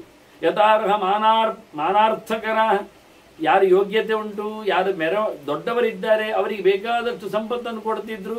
ಅವರ ವಿಶೇಷವಾದಂಥ ಅಡಿಯಾಳುಗಳಾಗಿರ್ತಿದ್ರು. ಸಮ್ಮಾನ ಅರ್ಹರಿಗೆ, ಗೌರವ ಉಳ್ಳವರಿಗೆ ಗೌರವ ಕೊಡುವುದೇ ಒಂದು ದೊಡ್ಡ ಸಂಗತಿ. ಅದಕ್ಕೆಲ್ಲ ನಾಚಿಕೆ ಪಡಲಿಕ್ಕಿಲ್ಲ. ನಾಚಿಕೆ ಎಲ್ಲಿ ಪಡಬೇಕು? ಶ್ರೀನಿ ಶ್ರೇವಾಹ. ವಾಸ್ತವವಾಗಿ ನಾಚಿಕೆ ಪಡ್ಕೊಳ್ತಿದ್ರು ತಪ್ಪು ಮಾಡಲಿಕ್ಕೆ. ದೊಡ್ಡವರ ದೊಡ್ಡತನವನ್ನು ಅಬ್ಬರಿಸಿ ಹೇಳದಿದ್ರೆ ನಾಚಿಕೆ ಆಗ್ತದೆ ಅವರಿಗೆ. ಎಂಥದ್ದು ಅಂತ ಅರ್ಥ ಆಗ್ಲಿಲ್ಲ ಅವರು ದೊಡ್ಡವರು ಹೇಗೆ ಅಂತ ಅದೇ ಅವನ ನ್ಯೂನತೆ ಆಗ್ತಿತ್ತು. ಅದನ್ನು ಅರ್ಥೈಸಿಕೊಂಡವರಿಗೆ ಸಮ್ಮತಿಸಿರುವುದು ಅವನಲ್ಲಿರತಕ್ಕಂಥ ದೊಡ್ಡತನ. ಯಥವ್ರತ, ಮತ್ತು ಯಾವುದೇ ವಿಷಯದಲ್ಲಿಯೂ ನಿಯತ್ತಿತ್ತು. ವ್ರತ ನಿಯಮಗಳಲ್ಲಿ ಸಂಪೂರ್ಣವಾದಂತಹ ತಿದ್ದುಪಡಿ ಇತ್ತು ಅವರಲ್ಲಿ. ನಿಯಮಗಳನ್ನು ಪಾಲಿಸಿಕೊಳ್ಳುತ್ತಿದ್ದು, ಅದನ್ನು ಕಂಟ್ರೋಲ್ ಮಾಡಿಕೊಂಡು ನಡೆಸ್ತಿದ್ದು. ಅದರೊಟ್ಟಿಗೆ ನಿತ್ಯಂ ಪರ್ವಸು ಸುಸ್ನಾತಾ ಸ್ವನುಲಿಪ್ತಾ ಸ್ವಲಂಕೃತಾ. ಅದು ಹೇಳಬೇಕಾಗಿಲ್ಲ. ನಿಜವಾಗಿ ಚಂದ ಅಲಂಕಾರ ಮಾಡಿಕೊಳ್ತಿದ್ರು. ಒಳ್ಳೆಯ ಬಟ್ಟೆ ಬರೆಗಳನ್ನು, ದುರುಸುಗಳನ್ನು ಉಳಿಕೊಳ್ತಿದ್ರು. ಜೊತೆಯಲ್ಲಿ ಬೇಕಾದ ಹಾಗೆ ಪುಂಡ್ರ ಧಾರಣೆಗಳನ್ನೆಲ್ಲ ಮಾಡಿಕೊಂಡು ಗಂಧ, ಪರ್ಫ್ಯೂಮ್ಸ್, ಪರಿಮಳ ದ್ರವ್ಯಗಳು ಇವನ್ನೆಲ್ಲ ಹಾಕ್ಕೊಳ್ತಿದ್ರು. ಚಂದ ಸ್ನಾನ ಮಾಡ್ತಿದ್ರು. ಅಂದರೆ ಲಕ್ಷ್ಮೀ ಇರಬೇಕಾದ್ರೆ ಗಲೀಜಿರಬಾರ್ದು ಮೊದಲೇ ಹೇಳಿದ್ಲು ಅವಳು. ಆದ್ದರಿಂದ ಸುತ್ತಮುತ್ತಲ ಪರಿಸರದಲ್ಲಿ ಕೊಳೆ ಅಲ್ಲ, ವ್ಯಕ್ತಿಯಲ್ಲೂ ಕೊಳೆ ಇರಬಾರ್ದು. ವಾಸನೆ ಅಂಗಿ ಹಾಕುವುದು, ಬೆವರು ಬಂದ ಮೈಯಲ್ಲಿ ಇರುವುದು, ಇವೆಲ್ಲ ಮಾಡಿದರೆ ಲಕ್ಷ್ಮಿಗೆ ಬೇಸರ ಆಗ್ತದೆ. ಹಾಗಾಗಿ ಕೊಳೆ ಇಲ್ಲದ ಶುದ್ಧವಾದ ಪ್ರದೇಶದಲ್ಲಿ ಮಹಾಲಕ್ಷ್ಮಿ ಮೆರಿತಾಳೆ. ಹೀಗೆ ನಿತ್ಯವೂ ಸಹ ಪರ್ವಕಾಲಗಳಲ್ಲಿ, ವಿಶೇಷ ದಿನಗಳಲ್ಲಿ ಚೆನ್ನಾಗಿ ಸ್ನಾನವನ್ನು ಮಾಡ್ತಾ, ಬೇಕಾದಾಗ ಬೇಕಾದಲ್ಲಿ ಅಭ್ಯಂಗಗಳನ್ನು ಮಾಡುವಂಥದ್ದು, ಮತ್ತೆ ಬೇಕಾದಾಗ ಮುಳುಗಿ ಸ್ನಾನ ಮಾಡುವಂಥದ್ದು, ಅದನ್ನೆಲ್ಲ ಮತ್ತೆ ಹೇಳ್ತಾಳೆ ಬಿಡಿಸಿ ಅವಳು. ಹಾಗಾಗಿ ಬಹಳ ಚೆನ್ನಾಗಿ ಸ್ನಾನಾದಿಗಳನ್ನು ಮಾಡಿದವರು ನನಗೆ ಬೇಕು. ಪರ್ವಕಾಲಗಳಲ್ಲಿ ಇನ್ನಷ್ಟು ವೈಭವದಲ್ಲಿ ಸಮುದ್ರಗಾಮಿಯಾದ ನದಿಯನ್ನು ಸಂಪರ್ಕಿಸಿಕೊಂಡು ಸ್ನಾನ ಮಾಡುವಂಥದ್ದು ಇವೆಲ್ಲ ಬೇಕು. ಇಲ್ಲಾದರೆ ಸುಸ್ನಾತ ಹೇಳುವುದಿಲ್ಲ ಅವಳು. ಚಂದ ಸ್ನಾನ ಅಂದರೆ ಇಂಥದ್ದು 100 ಬಕೆಟ್ ಸ್ನಾನವಾಗಿ ಕೇಳ್ಬೋದು ನೀವು. ಅದು ಭಾರಿ ಬಿಸಿ ನೀರು, 100 ಸೆಂಟಿಗ್ರೇಡ್ ಬಿಸಿ ನೀರು ಸ್ನಾನವಂತ ಅದಲ್ಲ ಅಂತಾಳೆ ಅವಳು. ಶುದ್ಧವಾದ ನೀರಿನಲ್ಲಿ ಮೀಯುವುದು. ಇನ್ನು ಬೈಯುವಾಗ ಅವಳ ಮಾತಲ್ಲಿ ಅದನ್ನು ಮಾತಾಡಿಸುವ ನಾವು, ತಪ್ಪಿದ್ದಾಗೆ ಎಲ್ಲಿ ಅಂತ. ಈಗ ಇಷ್ಟು ಸಾಕಾರ್ಥ ಇದಕ್ಕೆ. ಹೀಗೆ ಮುಂದುವರಿದಾಗ ಅವಳು ಮತ್ತೆ ಕೆಲವು ಮಾತುಗಳನ್ನು ಹೇಳುತ್ತಾಳೆ. ನಾನು ಅಲ್ಲಿದ್ದೆ ಇವರಲ್ಲಿ, ಅವರಲ್ಲಿ ಇಂಥ ಒಳ್ಳೆಯ ಗುಣಗಳನ್ನು ನಡೆಸಿಕೊಡ್ತಿದ್ರು. ಶುದ್ಧ ಆಚಾರಗಳಿಂದ ಅವರು ತುಂಬಿಕೊಳ್ತಿದ್ರು. ಉಪವಾಸ ತಪಶೀಲಾ ಪ್ರತೀತ ಬ್ರಹ್ಮವಾದಿನ, ಎಲ್ಲರೂ ಭಗವಂತನ ಮೆಚ್ಚುಗೆಗೆ ಪಾತ್ರರಾದವರೆಂದೇ ಪ್ರಸಿದ್ಧಿಯವರಿಗೆ. ಯಾಕೆಂದ್ರೆ ಉಪವಾಸ ಮಾಡ್ತಿದ್ರು ಅಂತಾಳೆ ಇವಳು. ಉಪವಾಸ ತಪಶೀಲಾ, ಉಪವಾಸ ಎನ್ನತಕ್ಕಂಥ ತಪಸ್ಸನ್ನು ನಿರಂತರವಾಗಿ ತಮ್ಮ ಬದುಕಿನಲ್ಲಿ ಅಳವಡಿಸಿಕೊಂಡವರು. ಆ ನಮೂನಿ ಅವರಿಗೆ ಆ ಶೀಲ ಸ್ವಭಾವ, ಉಪವಾಸ ಮಾಡುವುದವರ ಸ್ವಭಾವ, ಅದೇ ತಪಸ್ಸು ಮಾಡಿಕೊಂಡಿದ್ದಾರೆ. ಯಜ್ಞೇನ ದಾನೇನ ತಪಸಾ ನಾಶಕೇನ ಅಂತೇಳಿ ತಪಸ್ಸು ಅಂದರೆ ವೇದ ಹೇಳ್ತದೆ ಉಪವಾಸವಾಗಿರುವುದು ಅಂತಲೇ. ಹೀಗೆ ದೇವರ ವಿಷಯದಲ್ಲಿ ಭಗವಂತನ ಬಗ್ಗೆ ಚಿಂತನೆ ಉಂಟು ಅಂತ ಹೇಳಿಬಿಟ್ರಲ್ಲ, ದೇವರ ವಿಷಯದಲ್ಲಿ ಶುದ್ಧವಾದ ಕೈಂಕರ್ಯವನ್ನು ನಡೆಸಿಕೊಡ್ತಿದ್ದ, ಅದಕ್ಕೆ ಸಾತ್ವಿಕರು ಹೇಳಿ. ಮತ್ತೆ ಸಮಯದ ಪರಿಪಾಲನೆಯಲ್ಲಿ ಹೇಳ್ತಾರೆ, ನೈಮಾನಭ್ಯುದಯಾತ್ ಸೂರ್ಯ ಎಂದು ಇವರು ಮಲಗಿದ್ದುಕೊಂಡಾಗ ಸೂರ್ಯ ಎದ್ದದ್ದಿಲ್ಲ ಬಂದದ್ದಿಲ್ಲ ಅಂತ ನೋಡಿ. ಅಂದ್ರೆ ಪ್ರತಿಯೊಬ್ಬನೂ ಸೂರ್ಯೋದಯಕ್ಕಿಂತ ಮುಂಚೆ ಹೇಳ್ತಿದ್ದ. ಗಮನಿಸಿ, ಲಕ್ಷ್ಮಿ ಹೇಳ್ತಾಳೆ ನಾನಿದ್ದೆ ಅಲ್ಲಿ. ಯಾಕೆ ಅಂದ್ರೆ ಯಾರು ಸೂರ್ಯ ಬರುವಾಗ ಮಲಗಿರುವುದಿಲ್ಲ ಅವರ ಮನೆಯಲ್ಲಿ ನಾನಿರ್ತೇನೆ. ಸಂಪತ್ತು ಎಲ್ಲಿ ಉಳಿತದೆ, ದುಡ್ಡು ಎಲ್ಲಿ ಬರ್ತದೆ, ಆರೋಗ್ಯ ಎಲ್ಲಿ ಸಿದ್ಧಿಸ್ತದೆ ಕೇಳಿದ್ರೆ ಯಾರು ಸೂರ್ಯೋದಯಕ್ಕಿಂತ ಮೊದಲು ಹೇಳ್ತಾನೋ ಅವನ ಮನೆಯಲ್ಲಿ. 1 ಯೂನಿಟ್ ಮನೆಯಲ್ಲಿ ಸೂರ್ಯೋದಯದ ನಂತರ ಎದ್ದರೂ ಅಲ್ಲಿ ಒಂದಿಷ್ಟು ಬಜೆಟ್ ಕಮ್ಮಿ ಆಗ್ತದೆ ಸಂಪತ್ತಿನದ್ದು. ಹಾಗೆ ಮತ್ತೆ ಹೇಳ್ತಾರೆ ನೈಮಾ ಸ್ವಪ್ಸನ್ ಪ್ರಗೇಶಯ, ಸೂರ್ಯ ಇದ್ದಾಗ ಮಲಗಿದ್ದೂ ಇಲ್ಲ. ಅಂದ್ರೆ ಸೂರ್ಯೋದಯಕ್ಕಿಂತ ಮುಂಚೆ ಹೇಳ್ಬೇಕು. ಯಾಕೆ ಹೇಳಿದ್ರೆ ಸೂರ್ಯ ಇದ್ದಾಗ ಮಲಗಬಾರದು ಅಂತ, ಹಗಲು ಅಂತ ಅರ್ಥ. ಹಗಲು ಮಲಗುವವರಿಲ್ಲ, ಸೂರ್ಯ ಇದ್ದಾಗ ಮಲಗಲೇ ಇಲ್ಲ. ಆದ್ರಿಂದ ಸೂರ್ಯ ಬರುವ ಮುಂಚೆ ಎದ್ದಿರ್ತಾರೆ, ಸೂರ್ಯ ಹೋದ ಬಳಿಕ ಮಲಗ್ತಾರೆ, ತಮ್ಮ ಕೆಲಸವನ್ನು ನಿಲ್ಲಿಸ್ತಾರೆ. ರಾತ್ರವು ದದಿಚ್ಚ ಸಕ್ತುಂಶ್ಚ ನಿತ್ಯಮೇವ ವ್ಯವರ್ಜಯನ್. ಇದು ಒಂದೇ ವಿಷಯ ಮಧ್ಯದಲ್ಲಿ ಬಂದದ್ದು. ರಾತ್ರಿಯಲ್ಲಿ ಅಂದರೆ ಹಗಲು ರಾತ್ರಿಗಳ ವಿಷಯ ಬಂತಿಲ್ಲಿ, ಮಲಗುವ ಸಂಗತಿ ಬಂತು, ಅದನ್ನು ಕ್ಲಿಯರ್ ಮಾಡ್ತಾರೆ. ಮತ್ತೆ ಲಕ್ಷ್ಮಿ ಮಾಡ್ತಾಳೆ.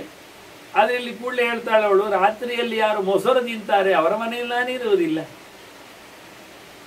ಮತ್ತೆ ಯಾರು ಹಿಟ್ಟು ತಿಂತಾರೆ, ಹುರಿದ ಹಿಟ್ಟು, ಗುಂಡಿಟ್ಟು, ಅಕ್ಕಿದ್ದು ವಾಸ್ತವವಾಗಿ ಅದು ತಿನ್ನುವರ ಮನೆಯಲ್ಲಿ ನಾನು ಬರುವುದಿಲ್ಲ ಅಂದು. ರಾತ್ರಿ ಅದೆರಡನ್ನು ತಿನ್ಲಿಕ್ಕಿಲ್ಲಂತೆ, ದದಿಸಕ್ತು 2. ಆ ಲೆಕ್ಕದಲ್ಲಿ ದದಿಸಕ್ತು ಪ್ರಾಶನ ಅಂದ್ರೆ ಅರ್ಥ ಮಾಡಿದ್ರೆ ಅದೊಂದು ಯಜ್ಞದ ಪ್ರಕ್ರಿಯೆಗೆ ಹೋಗ್ತದೆ. ಅಂದ್ರೆ ರಾತ್ರಿ ಯಜ್ಞ ಮಾಡ್ಲಿಕ್ಕಿಲ್ಲ ಅಂತ ಹೇಳಿಕೊಟ್ಟಾಗ ಆಯ್ತು. ಸೂರ್ಯ ಹೋದ ಬಳಿಕ ಹೋಮ ಮಾಡ್ಲಿಕ್ಕಿಲ್ಲ. ಈ ನಮೂನೆ ಹೇಳಿಕೊಂಡಾಗಿ ಒಂದು ವಿಚಿತ್ರವಾದ ಅರ್ಥದಲ್ಲಿ ಉಲ್ಲೇಖ ಮಾಡ್ತಾಳೆ. ಹಗಲನ್ನು ಹೆಚ್ಚು ಯುಟಿಲೈಸ್ ಮಾಡಿಕೊಂಡವರು, ಸಹಜವಾಗಿ ಸೂರ್ಯ ಬರುವಾಗಲೇ ಇದ್ದವರು, ಸೂರ್ಯ ಹೋದ ಬಳಿಕ ಹೋದವರು, ಉದಯಾಸ್ತಮಾನವನ್ನು ಪ್ರತಿನಿತ್ಯ ಸಾಕ್ಷಿಯಾಗಿ ನೋಡಿದವರು, ಅಂಥವರಲ್ಲಿ ನಾನಿರುತ್ತೇನೆ. ಮತ್ತೆ ಬೆಳಿಗ್ಗೆ ಶಬ್ದ ಬಂತು, ಬೆಳಿಗ್ಗೆದ್ದಾಗ ತುಪ್ಪ ನೋಡ್ಬೇಕಂತ. ಕಾಲ್ಯಂ ಘೃತಂತು ಜಾನ್ವೀಕ್ಷ್ಯ ಪ್ರಯತಾಹ ಬ್ರಹ್ಮಮಾದಿನಃ. ಅಲ್ಲಿ ತುಪ್ಪದಲ್ಲಿ ತಮ್ಮ ಮೋರೆಯನ್ನು ನೋಡ್ಬೇಕು ಅವರು. ತುಪ್ಪ ಮಹಾಲಕ್ಷ್ಮಿಯ ಪ್ರತೀಕ, ಘೃತ ಪ್ರತೀಕಾಂ ತಾನ್ ದೇವೀಂ ಘೃತ ಪೂರ್ಣಾನ್ನದಾಯಿನೀಂ ಅಂತ. ತುಪ್ಪಕ್ಕೆ ಅಭಿಮಾನಿ ದೇವತೆಯಾಗಿ ನಿಂತು ತುಪ್ಪವನ್ನು ಕೊಡುವವಳು, ಎಲ್ಲೆರೆಡೆಗೆ ಕರುಣೆಯಿಂದ ಓಡಿ ಬರತಕ್ಕಂಥ ಭಗವಂತನನ್ನು ಅತಿಶಯಿತವಾಗಿ ಹಚ್ಚಿಕೊಂಡವಳವಳು. ಹಾಗಾಗಿ ಅಂತಹ ಅಚ್ಚುಮೆಚ್ಚಿನ ಭಗವಂತನ ವ್ಯಕ್ತಿಯಾಗಿ ನಿಂತ ಮಹಾಲಕ್ಷ್ಮಿ ಅವಳು ಹೇಳ್ತಾಳೆ, ಬೆಳಿಗ್ಗೆ ಎದ್ದು ತುಪ್ಪದಲ್ಲಿ ಮೋರೆ ನೋಡ್ಬೇಕಂತ. ಆಯುಷ್ಯ ಅಭಿವೃದ್ಧಿ ಆಗ್ತದೆ, ಮಂಗಳ ದರ್ಶನ ಆಗ್ತದೆ, ಸಂಪತ್ತು ಬೆಳೀತದೆ ಅಂತಾರೆ. ಹಾಗಾಗಿ ಪ್ರತಿನಿತ್ಯ ತುಪ್ಪವನ್ನು ನೋಡಿ ತಾವು ಗಟ್ಟಿಯಾಗಿ ಭಗವಂತನನ್ನು ನೆನಪಿಸ್ತಾ, ಇಷ್ಟು ಮಾತ್ರ ಅಲ್ಲದೆ ಇತರ ಮಂಗಳ ವಸ್ತುಗಳನ್ನು ನೋಡಬೇಕು. ಮಂಗಳಂ ಭಗವಾನ್ ವಿಷ್ಣು ಮಂಗಳಂ ಮಧುಸೂದನ ಇದ್ದಾಗೆ ಸರ್ವ ಮಂಗಳ ಮಾಂಗಲ್ಯ ಅಂತ ಎಲ್ಲ ಮಂಗಳ ಪದಾರ್ಥಗಳಿಗೂ ಮಾಂಗಲ್ಯವನ್ನು ಕೊಟ್ಟವಳು ಮಹಾಲಕ್ಷ್ಮಿ. ಅವಳನ್ನು ಬೆಳಿಗ್ಗೆ ಎದ್ದುಕೊಂಡು ಮಂಗಳ ಸ್ವರೂಪೆಯನ್ನು ಮಂಗಳ ದ್ರವ್ಯಗಳಲ್ಲಿ ನೋಡಬೇಕು, ಮಂಗಳ ದ್ರವ್ಯಗಳನ್ನು ನೆನಪಿಸಿಕೊಳ್ಬೇಕು. ಆದ್ದರಿಂದ ಮೊದಲ ವಸ್ತುವೇ ಧನ. ಸರ್ವಾತ್ಮನ ಮಹಾಲಕ್ಷ್ಮಿಯ ಪರಮಾತ್ಮನ ಪ್ರತೀಕವಾಗಿ. ಆನಂತರ ನೋಡಬೇಕಾದ್ದು ಕನ್ನಡಿ ಮೋರೆ. ಪ್ರತಿನಿತ್ಯ ನೋಡುವಲ್ಲಿ ಒಂದು ವಾರದಲ್ಲಿ 1 ದಿನಕ್ಕೆ ರಜೆ ಇದೆ, ಅದು ಇನ್ನೊಮ್ಮೆ ಬಂದಾಗಿ ತಿಳಿಸ್ತೇವೆ ವಾಸ್ತವವಾಗಿ. ಹಾಗಾಗಿ ಕಪಿಲಾಂ ದರ್ಪಣಂ ಭಾನುಂ ಭಾಗ್ಯವಂತಂಚ ಭೂಪತಿಂ. ಬೆಳಿಗ್ಗೆ ಎದ್ದು ದನವನ್ನು ನೋಡಬೇಕು ಅಂದ್ರೆ ದನದ ಹಟ್ಟಿಗೆ ಹೋಗಿ ಸೇವೆ ಮಾಡಿ ಅದರ ಸೆಗಣಿಯನ್ನು ತಗೊಂಡು ಸ್ನಾನವನ್ನು ಮಾಡಿ ಬಂದು ಆನಂತರ ತಾನು ತನ್ನ ಅಲಂಕಾರಗಳನ್ನು ಮಾಡ್ತಾ ಕನ್ನಡಿಯಲ್ಲಿ ಮೋರೆಯನ್ನು ನೋಡಿಕೊಂಡು ಆನಂತರ ಸೂರ್ಯೋದಯ ಆಗ್ತದೆ, ಉಪಸ್ಥಾನ ಮಾಡಬೇಕು. ನಾರದರು ಉಪಸ್ಥಾನ ಮಾಡಿ ನಿಂತಿದ್ದಾರಲ್ಲ, ಈಗ ಲಕ್ಷ್ಮಿ ಅಂದಾಗ ಸೂರ್ಯೋದಯ ಆಗಿತ್ತಲ್ಲ. ಆನಂತರ ಭಾಗ್ಯವಂತಂಚ ಭೂಪತಿ, ನಮಗೆ ಅವಕಾಶ ಕೊಟ್ಟಿರತಕ್ಕಂಥ ರಾಜನನ್ನು ಸಂಪತ್ ಪ್ರಧಾನನ್. ಆನಂತರ ಪಾಠಕ್ಕೆ ಹೋಗ್ಲಿಕ್ಕೆ ಆಚಾರ್ಯಂ, ಮೊದಲು ನೆನಪಿಸಿಕೊಳ್ಳಿಕ್ಕೆ ರಾಜನನ್ನು. ಹೀಗೊಂದು ಏನು ತೊಂದರೆ ಇಲ್ಲದಂತೆ ಇವತ್ತಿನ ಬೆಳಿಗ್ಗೆ ಆಗುವಂತೆ ರಾಜಕ್ಷೇಮದಲ್ಲಿ ನೋಡಿಕೊಂಡಿದ್ದಾನೆ ರಾಜ್ಯವನ್ನು. ಮತ್ತೆ ಪಾಠಕ್ಕೆ ಆಚಾರ್ಯಂ, ಪಾಠ ಮುಗಿದಂದ್ರೆ ಊಟಕ್ಕೆ ಅನ್ನದಾತಾರಂ, ಇದೆಲ್ಲ ನೋಡ್ಲಿಕ್ಕೆ ಜನರ ಪ್ರಾತಃ ಪಶ್ಯೇತ್. ಕ್ರಮ ಪ್ರಕಾರ ನಮ್ಮ ಬೆಳಗ್ಗಿನ ಹೊತ್ತು ಯಾರನ್ನೆಲ್ಲ ನೋಡಬೇಕು ಅಂತ ಹೇಳಿದ್ದಾರೆ. ಯಾಕೆ ಎನ್ನುವ ದೃಷ್ಟಾಂತವನ್ನು ಕಥೆಯನ್ನು ನಾವು ತಿಳ್ಕೊಳ್ಳಿಕ್ಕೆ. ಆ ನೆಲೆಯಲ್ಲಿ ಇಲ್ಲಿ ಹೇಳ್ತಾರೆ, ಇವರೆಲ್ಲ ದೈತ್ಯರು ಬೆಳಗ್ಗೆದ್ದು ಭಗವಂತನ ಎಚ್ಚರದಲ್ಲಿ ಪ್ರತಿಬಿಂಬರಾದ ತಮ್ಮನ್ನು ಬಿಂಬ ಹೇಗಿದ್ದಾನೆ ಅಂತ ಅನುಸಂಧಾನ ಮಾಡ್ಲಿಕ್ಕೋಸ್ಕರ ನೋಡಿಕೊಳ್ತಿದ್ರು ಕನ್ನಡಿಯಲ್ಲಿ. ಇಲ್ಲಾದ್ರೆ ನನಗೆ ನಾನು ಕಾಣ್ತದ? ಆದ್ರೆ ಹೇಳುವ ದೊಡ್ಡ ಸಂಗತಿ ಆತ್ಮಾಪರೋಕ್ಷ ಅಂತ. ನಿನಗೆ ನೀನು ಯಾರು ಅಂತ ಗೊತ್ತಾಗಬೇಕು, ಆಗ ಅದು ಪ್ರತಿಬಿಂಬ ಅಂತ ಅರ್ಥ ಆಗ್ತದೆ. ಆಗ ಬಿಂಬ ಯಾರು ಅಂತ ದೇವರು ಅಂತ ಮತ್ತೆ ಗೊತ್ತಾಗ್ತದೆ. ಅದು ಒಂದೇ ಅಲ್ಲ, ಸಾಲು ಬೇಡಿ ಉಂಟು ಅದರಲ್ಲಿ. ಮತ್ತೆ ಹೇಳ್ತಾರೆ ಅದಿರಲಿ. ಹೀಗೆ ತುಪ್ಪದಲ್ಲಿ ಮಹಾಲಕ್ಷ್ಮಿಯ ಸನ್ನಿಧಾನವುಳ್ಳ ಪದಾರ್ಥದಲ್ಲಿ ಮೋರೆ ನೋಡ್ತಾ ಭಗವಂತನ ಚಿಂತನೆಯನ್ನು ನಡೆಸುವ ಮೂಲಕ ಅವರು ಮಂಗಳಲಾಗ್ತಿದ್ರು. ಹೀಗೆ ಮಂಗಳಾನ್ಯಪಿಚ್ಚ ಅಪಶ್ಯನ್ ಬ್ರಾಹ್ಮಣಾಂಶ ಅಪೂಜೆಯನ್ನು ಬೆಳಿಗ್ಗೆದ್ದು ಮಂಗಳ ದ್ರವ್ಯಗಳ ದರ್ಶನ, ಶ್ವೇತಪುಷ್ಪಾದಿಗಳೆಲ್ಲ ಸೇರಿಕೊಂಡು, ಹಾಗೆಯೇ ಒಳ್ಳೆಯ ತಿಳಿದವರಿಗೆ ಜ್ಞಾನಿಗಳಿಗೆ ಒಂದಿಷ್ಟು ವಿಶೇಷವಾದಂಥ ದಾನ ದಕ್ಷಿಣೆಗಳಿಂದ ಪೂಜೆ ಮರ್ಯಾದೆ ಅವರನ್ನು ಸಂತೋಷಗೊಳಿಸ್ತಿದ್ರು. ಸದಾ ಹಿ ದದತಾಂ ಧರ್ಮ್ಯಂ ಸದಾ ಚ ಅಪರಿಗೃಹ್ಣತ, ಕೊಡುವುದೇ ಇಷ್ಟವರಿಗೆ, ತಗೊಳ್ಳುವುದಿಲ್ಲ. ದಾನದಲ್ಲೇ ಗೌಜಿ, ಪ್ರತಿಗ್ರಹ ಇಲ್ಲ. ಪ್ರತಿಗ್ರಹ ಶೂನ್ಯರಿದ್ದಾರೆ, ಉದಾರ ದಾನಿಗಳಿದ್ದಾರೆ. ಇದರಿಂದಾಗಿ ದಾನ ಮಾಡಿದ್ದರಿಂದಾಗಿ ಬಹಳಷ್ಟು ಸಂಪತ್ತುಗಳನ್ನು ಮತ್ತೆ ಪಡಿತಾ ಇದ್ದಾರೆ ಅವರು. ಹುತಂಚ ದತ್ತಂಚ ತಥೈವ ತಿಷ್ಠತಿ ಅಂತ ಹೇಳಿ ಅಗ್ನಿಯಲ್ಲಿ ಆಗಿದ ಆಹುತಿ ಇನ್ನೊಬ್ಬರ ಕೈಗೆ ಕೊಟ್ಟಿರೋ ಸೊತ್ತು ಅವನು ಯಾವತ್ತೂ ಅದು ಡೆಪಾಸಿಟ್ ಇಟ್ಟಾಗಿ ಹಿಂದಕ್ಕೆ ಬರ್ತದೆ. ಏನಲ್ಲದಿದ್ರೂ ಬಡ್ಡಿ ಬರ್ತಾ ಇರ್ತದೆ ಪರ್ಮನೆಂಟ್. ಈ ರೀತಿಯಾಗಿ ಎಲ್ಲರಿಗೂ ಎಲ್ಲವನ್ನು ಕೊಡುತ್ತಾ, ಕೊಡುವುದರಲ್ಲೇ ಸಂತೋಷ ಪಡುತ್ತಾ, ಯಾರಿಂದ ಏನು ಪಡೆಯದೇ ಇರುವುದು ಒಂದು ದೊಡ್ಡ ಧರ್ಮವೇ. ಹಾಗೆ ಬಹಳ ಸುಂದರವಾಗಿ ಅಲ್ಲಿದ್ದ ಪಡೆಗಳು, ಜನರು, ದೈತ್ಯರು, ಸೈನ್ಯಗಳಿದ್ದರು. ಹಾಗಾಗಿ ನಾನು ಸಂಭ್ರಮದಲ್ಲಿ ಅಲ್ಲಿದ್ದೆ, ನೋಡ್ತಾ ಇದ್ದೆ. ಅವರು ಅರ್ಧಂಚ ರಾತ್ರಿಯಾಂ ಸ್ವಪತಾಂ ದಿವಾಚ ಅಸ್ವತಾಂ ತತ. ಅವರು ರಾತ್ರಿ ಅರ್ಧರಾತ್ರಿ ಮಲಗುವುದು. ರಾತ್ರಿ ಯಾವಾಗ? ಸೂರ್ಯ ಕಂತಿದ ಬಳಿಕ ರಾತ್ರಿ ಬರ್ತದೆ. ಸೂರ್ಯ ಉದಯದವರೆಗೆ ರಾತ್ರಿ ಇರ್ತದೆ. ಹಾಗಾಗಿ ಸೂರ್ಯ ಕಂತುವುದು ಈಗ 7ರ ಹತ್ತಿರದಲ್ಲಿ, ಸೂರ್ಯ ಉದಯಿಸುವುದು ಈಗ 6ರ ಹತ್ತಿರದಲ್ಲಿ. 7ರವರೆಗೆ ಕಂತುತ್ತಾನೆ, 6ರ ಮೇಲೆ ಬರ್ತಾನೆ. ನಿಮಗೆ ಹೆಚ್ಚು ಕಡಿಮೆ ಬೇಡ, 11 ಗಂಟೆ ಸಿಗ್ತದೆ ಈಗ ರಾತ್ರಿ ಮಲಗಲಿಕ್ಕೆ. ರಾತ್ರಿ ಮತ್ತೆ ಮಲಗಲಿಕ್ಕೆ 11 ಗಂಟೆ ಸಿಕ್ಕಿದೆ ಅಂದ್ರೆ ಏನರ್ಥ? ಸೂರ್ಯ ಹೋದ ಬಳಿಕ ಮಲಗುವುದಲ್ಲ, 3 ಗಂಟೆ ನಂತರ ಮಲಗಬೇಕು. ಸೂರ್ಯ ಬರುವವರೆಗೆ ಮಲಗುವುದಲ್ಲ, ಸೂರ್ಯ ಬರುವ 3 ಗಂಟೆ ಮುಂಚೆ ಹೇಳ್ಬೇಕು. ಹಾಗಿದ್ರೆ ಏನು ಅರ್ಥ ಆಯ್ತು? ಸುಮಾರಾಗಿ ಮಧ್ಯದಲ್ಲಿ ಮಾತ್ರ. ಸೂರ್ಯ ಹೋದ ಬಳಿಕ 3 ಗಂಟೆ ಮಲಗಲಿಕ್ಕಿಲ್ಲ, 3 ಅಥವಾ 2:50, 2 ಗಂಟೆ 50 ನಿಮಿಷ. ಸೂರ್ಯ ಬರುವ ಮುಂಚೆ ಮಲಗಲಿಕ್ಕಿಲ್ಲ, ಅದು ಸಹ ಸುಮಾರಾಗಿ 2 ಗಂಟೆ 50 ನಿಮಿಷ. ಹಾಗಾಗಿ 4-5 ಗಂಟೆ 40 ನಿಮಿಷದಷ್ಟು ಸಮಯ ಮಲಗಲಿಕ್ಕಿಲ್ಲ ಮೊದಲ ಮತ್ತು ಕಡೆ. ನಡುವೆ 2 ಯಾಮಗಳು, ಸೂರ್ಯ ಹೋಗಿ 3 ಗಂಟೆ ಬಳಿಕ, ಸೂರ್ಯ ಬರುವ 3 ಗಂಟೆ ಮೊದಲು, ಆ ನಡುವಿನ 2 ಯಾಮಗಳು ಅದೇ ರೀತಿ ಅದೇ ಲೆಕ್ಕಾಚಾರದಲ್ಲಿ 2:50, 2:40 ಗಂಟೆಯ ಸುಮಾರಿಗೆ. ಹಾಗಾಗಿ 4-5 ಗಂಟೆಗಳ ಕಾಲ, ಅಂದ್ರೆ 5 ಗಂಟೆ ಗ್ಯಾರಂಟಿ. 12 ಗಂಟೆ ಅಂದ್ರೆ 6 ಗಂಟೆ ಸಿಗ್ತದೆ. 6 ಗಂಟೆ ಅಸ್ತ, 6 ಗಂಟೆ ಉದಯ ಆದರೆ 12 ಗಂಟೆ ರಾತ್ರಿ ಆದರೆ ಮೊದಲ 3 ಗಂಟೆ, ಕಡೆಯ 3 ಗಂಟೆ ಬಿಟ್ಟರೆ ನಡುವಿನ 6 ಗಂಟೆ ನಿದ್ದೆ. ಆ 6 ಗಂಟೆಯಲ್ಲಿ ತಿನ್ನಲಿಕ್ಕಿಲ್ಲ, ಬೇರೆ ಕೆಲಸ ಮಾಡಲಿಕ್ಕಿಲ್ಲ, ಜಪದ ಅನುಷ್ಠಾನಕ್ಕಲ್ಲ, ಅದು ನಿತ್ಯದ್ದು ಹೇಳಿಸಿದ್ದು ಅಲ್ಲ.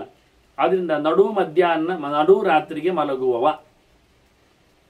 ಅರ್ಧಂಚ ರಾತ್ರಿಯಾಂ ಸ್ವಪತಾಂ ದಿವಾಚ ಅಸ್ವಪತ ಅಂತದ. ಹಾಗೆ ಹಗಲಿಗೆ ಮಲಗದವರು, ಹಗಲಿಗೆ 4 ಯಾಮ, ಮತ್ತು ಸೂರ್ಯ ಕಂದಿದ ಬಳಿಕ 1 ಯಾಮ, ಸೂರ್ಯ ಬರೋ ಮುಂಚೆ 1 ಯಾಮ. ಆದ್ರಿಂದ 3-6 18 ಗಂಟೆ ಮಲಗದವ. 6 ಗಂಟೆ ಮಲಗುವವ, ಅದರಲ್ಲಿಯೂ ರಾತ್ರಿಯಲ್ಲಿಯೇ, ಮಧ್ಯರಾತ್ರಿಯಲ್ಲಿ ವಾಹನ ಬಿಟ್ಟುಕೊಂಡಲ್ಲ, ಹಾರಿಕೊಂಡಲ್ಲ, ಅವನು ರಜೆ ಹಾಕಿಕೊಂಡ ಆ ಹೊತ್ತನ್ನು ನಿದ್ದೆಯಲ್ಲಿ ಉಪಯೋಗಿಸಬೇಕು. ಅಂಥವನು ಆರೋಗ್ಯವಾದಂಥ ಉಳಿದ ಸಮಯಗಳನ್ನು ಲಾಭ ಪಡ್ಕೊಳ್ತಾನೆ, ಉಳಿದ ಗಂಟೆಗಳನ್ನು. ಅವರು ಉಲ್ಲೇಖ ಮಾಡಿದ್ದಾಗೆ ಮಧ್ಯದ 6 ಗಂಟೆ ಮಲಗಲಿಕ್ಕೆ, ಆಚೀಚಿನ ರಾತ್ರಿಯಲ್ಲಿ 6 ಗಂಟೆ ಉಂಟು, ಹಗಲಿನ ಗಂಟೆ ಉಂಟು 18. ಏನು ಮಾಡಲಿಕ್ಕೆ ಬರ್ತದೆ. ಈ ರೀತಿಯಾಗಿ ಕೃಪಣಾನಾಥ ವೃದ್ಧಾನಾಂ ದುರ್ಬಲ ಆತುರ ಯೋಷಿತಾನ್ ದಯಾಂಚ ಸಂವಿಭಾಗಂಚ ನಿತ್ಯಮೇವ ಅನ್ವಲೋಕತಾಂ ಅನ್ವಮೋದತಾಂ. ತಮ್ಮ ಸಂಪತ್ತಿನ ವಿಭಾಗ, ಯಾರಿಗಾದ್ರೂ ಡೊನೇಷನ್ ಕೊಡಬೇಕು, ದುಡ್ಡು ಕೊಡಬೇಕು, ಯಾರಾದ್ರೂ ಕೇಳಲಿಕ್ಕೆ ಬಂದರು ಅಂದ್ರೆ ಯಾರಿಗೆ ಕೊಡಬೇಕವ? ಯಾರಿಗೆ ಕೊಡಬೇಕು ಕೇಳಿದರೆ, ನಿಜವಾಗಿ ಕಷ್ಟದಲ್ಲಿರುವವರಿಗೆ, ಯಾರು ಇಲ್ಲದ ಅನಾಥರಿಗೆ, ಮತ್ತೆ ವೃದ್ಧರಿಗೆ, ಹೇಳಲಿಕ್ಕೆ ಕೂಡದವರಿಗೆ, ಮತ್ತೆ ದುರ್ಬಲರಿಗೆ, ಸಾಮರ್ಥ್ಯ ಇಲ್ಲದವರಿಗೆ, ಮತ್ತೆ ಆತುರ ರೋಗವನ್ನು ಪಡೆದವರಿಗೆ, ಮತ್ತೆ ಯೋಷಿತ ಹೆಣ್ಣುಮಕ್ಕಳಿಗೆ, ಇವರ ಮೇಲೆ ವಿಶೇಷವಾದಂತಹ ಸಹಾಯ ಮಾಡುವ ನೇಚರ್. ಹಾಗೆ ತನ್ನಲ್ಲಿದ್ದ ಸಂಪತ್ತನ್ನು ಕೊಡುವ ಬಗೆ. ಯಾರಿಗೆ ಕೊಡಬೇಕು ಅಂತ ಹೇಳಿ, ಗಟ್ಟಿ ಮುಟ್ಟಿದ್ದವ ಒಂದು ಕೇಳಿದ್ದಾನೆ ಕೊಡೋದು ಬೇಡ, ಅವನು ದುಡಿಲಿ, ಅವನನ್ನು ನೀವೇ ಕೊಟ್ಟು ಸೋಮಾರಿ ಮಾಡ್ತಾ ಇದ್ದೀರಿ. ಯಾರು ವೃದ್ಧ ಇದ್ದಾನೆ ಅವನಿಗೆ ಕೆಲಸ ಮಾಡಲಿಕ್ಕೆ ಬರುವುದಿಲ್ಲ, ಯಾರು ದುರ್ಬಲ ಇದ್ದಾನೆ ಅವನಲ್ಲಿ ಸಾಮರ್ಥ್ಯ ಇಲ್ಲ ಅಂಥವರಿಗೆ ಕೊಡಿ, ರೋಗದಲ್ಲಿದ್ದಾನೆ ಕೊಡಿ, ಹೆಣ್ಣು ಬಂದಿದ್ದಾಳೆ ಕೊಡಿ ಅವರಿಗೆ. ಅದು ಬಿಟ್ಟು ಅನಾಥರಲ್ಲದವರಿಗೆ, ಕೈಯಲ್ಲಿ ಕೈಕಾಲುಗಳಲ್ಲಿ ಗಟ್ಟಿತನ ಇದ್ದವರಿಗೆ ಏನು ಕೊಡಬಾರ್ದು ಅಂತಾನೆ. ಹೀಗೆ ಕೊಡುವುದಕ್ಕೂ ಒಂದು ಲೆಕ್ಕ ಇದೆ, ಅಂತ ಕಡೆ ಇಲ್ಲಿ ಲಕ್ಷ್ಮಿ ಬಂದು ಕೂತ್ಕೊಳ್ಳುವುದಿಲ್ಲ. ಇಂಥ ವ್ಯಕ್ತಿಗಳು ಯಾವತ್ತು ಇರುವಲ್ಲಿ ನಾನು ಯಾವತ್ತು ಇರ್ತೇನೆ ಅಂತಾಳೆ. ಕಾಲೋ ಯಾತಃ ಸುಖೇನೇವ ಧರ್ಮ ಮಾರ್ಗೇ ನಿವರ್ತತಾಂ. ಹೀಗೆ ಅವರು ಒಳ್ಳೆಯ ಧರ್ಮದಲ್ಲೇ ಕೆಲಸ ಮಾಡ್ತಾ ಬಹಳ ಸಮಯವನ್ನು ಕಳೆದ್ರು. ಧರ್ಮದಿಂದ ಆಚೆ ಬರಲಿಲ್ಲ, ಟೈಮ್ ಹೋಯಿತು. ಅವರು ಎಷ್ಟು ಚೆನ್ನಾಗಿದ್ರು ಕೇಳಿದರೆ, ಯಾರಿಗೆಲ್ಲ ಸಹಾಯ ಮಾಡ್ತಾರೆ ಅಂದರೆ, ತ್ರಸ್ತಂ ವಿಷಣ್ಣಂ ಉದ್ವಿಗ್ನಂ ಭಯಾರ್ಥಂ ವ್ಯಾಧಿಪೀಡಿತಂ ಮೃತಸ್ವಂ ವ್ಯಸನಾರ್ಥಂಚ ನಿತ್ಯಂ ಆಶ್ವಾಸಯಂತಿತೆ. ಅವರು ಬಹಳಷ್ಟು ಜನರಿಗೆ ಸಹಾಯ ಹಸ್ತವನ್ನು ನೀಡ್ತಿದ್ರು, ಅವರಿಗೆ ಸಾಂತ್ವನ ಮಾಡ್ತಿದ್ರು. ಯಾರೆಲ್ಲ ಕೇಳಿದರೆ ಮುಖ್ಯವಾಗಿ ಹೆದರಿಕೊಂಡವರು, ಯಾವುದಕ್ಕೂ ಬೆದರಿದವರು, ಸಂಸಾರಕ್ಕೋ ಸಮಾಜಕ್ಕೋ ಸಂವಿಧಾನಕ್ಕೋ ಸಂಘಟನೆಗೋ ಇದಕ್ಕೆಲ್ಲ ಬೆದರಿಕೊಂಡವರನ್ನು, ವಿಷಣ್ಣಂ ಸ್ಯಾಡ್, ಕಷ್ಟವನ್ನು ಅನುಭವಿಸ್ತಾ ಇದ್ದಾರೆ, ನೋವನ್ನು ಅನುಭವಿಸ್ತಾ ಇದ್ದಾರೆ ಅಂಥವರನ್ನು, ಉದ್ವಿಗ್ನಂ ಗಡಿಬಿಡಿಗೆ ಒಳಗಾಗಿದ್ದಾನೆ, ಎಂಥದ್ದು ಆಗಿ ಹೋಗಿದೆ ಅವನ ಒಳಗಿಂದ ಕಸಿವಿಸಿ ಸನ್ನಿವೇಶಕ್ಕೆ, ಭಯಾರ್ಥಂ ಹೆದರಿಬಿಟ್ಟಿದ್ದಾನೆ, ಕಂಗಾಲಾಗಿದ್ದಾನೆ, ವ್ಯಾಧಿ ಪೀಡಿತಂ ರೋಗದಿಂದ ಬಹಳ ದೊಡ್ಡದಾದ ಮಾನಸ ದೈಹಿಕವಾದ ರೋಗಗಳಿಂದ ಆತ ಮುದ್ದೆಯಾಗಿದ್ದಾನೆ. ಇಂಥವರಿಗೆ ಅವರು ನಿಜವಾಗಿ ಒಳ್ಳೆಯ ರೀತಿಯಿಂದ, ಅಷ್ಟು ಮಾತ್ರ ಅಲ್ಲ, ಹೃತಸ್ವಂ ಕಳ್ಳರಿಂದ ಎಲ್ಲವನ್ನು ಕಳ್ಕೊಂಡವ, ಅವನಿಂದ ಮತ್ತೆ ಮರುಜೀವನ ಕಲ್ಪಿಸಬೇಕಲ್ಲ.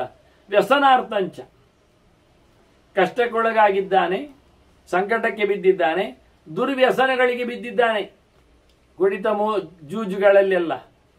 ಇಂಥವರನ್ನು ನಿಧಾನಕ್ಕೆ ಮಾತಾಡಿಸಿ ಸರಿ ಮಾಡಿಸಿಕೊಂಡು ಆಶ್ವಾಸನೆ ಕೊಟ್ಟವರಿಗೆ ಬದುಕಿನಲ್ಲಿ ಗಟ್ಟಿತನವನ್ನು ಕೊಡ್ತಾ ಇದ್ರಂತೆ.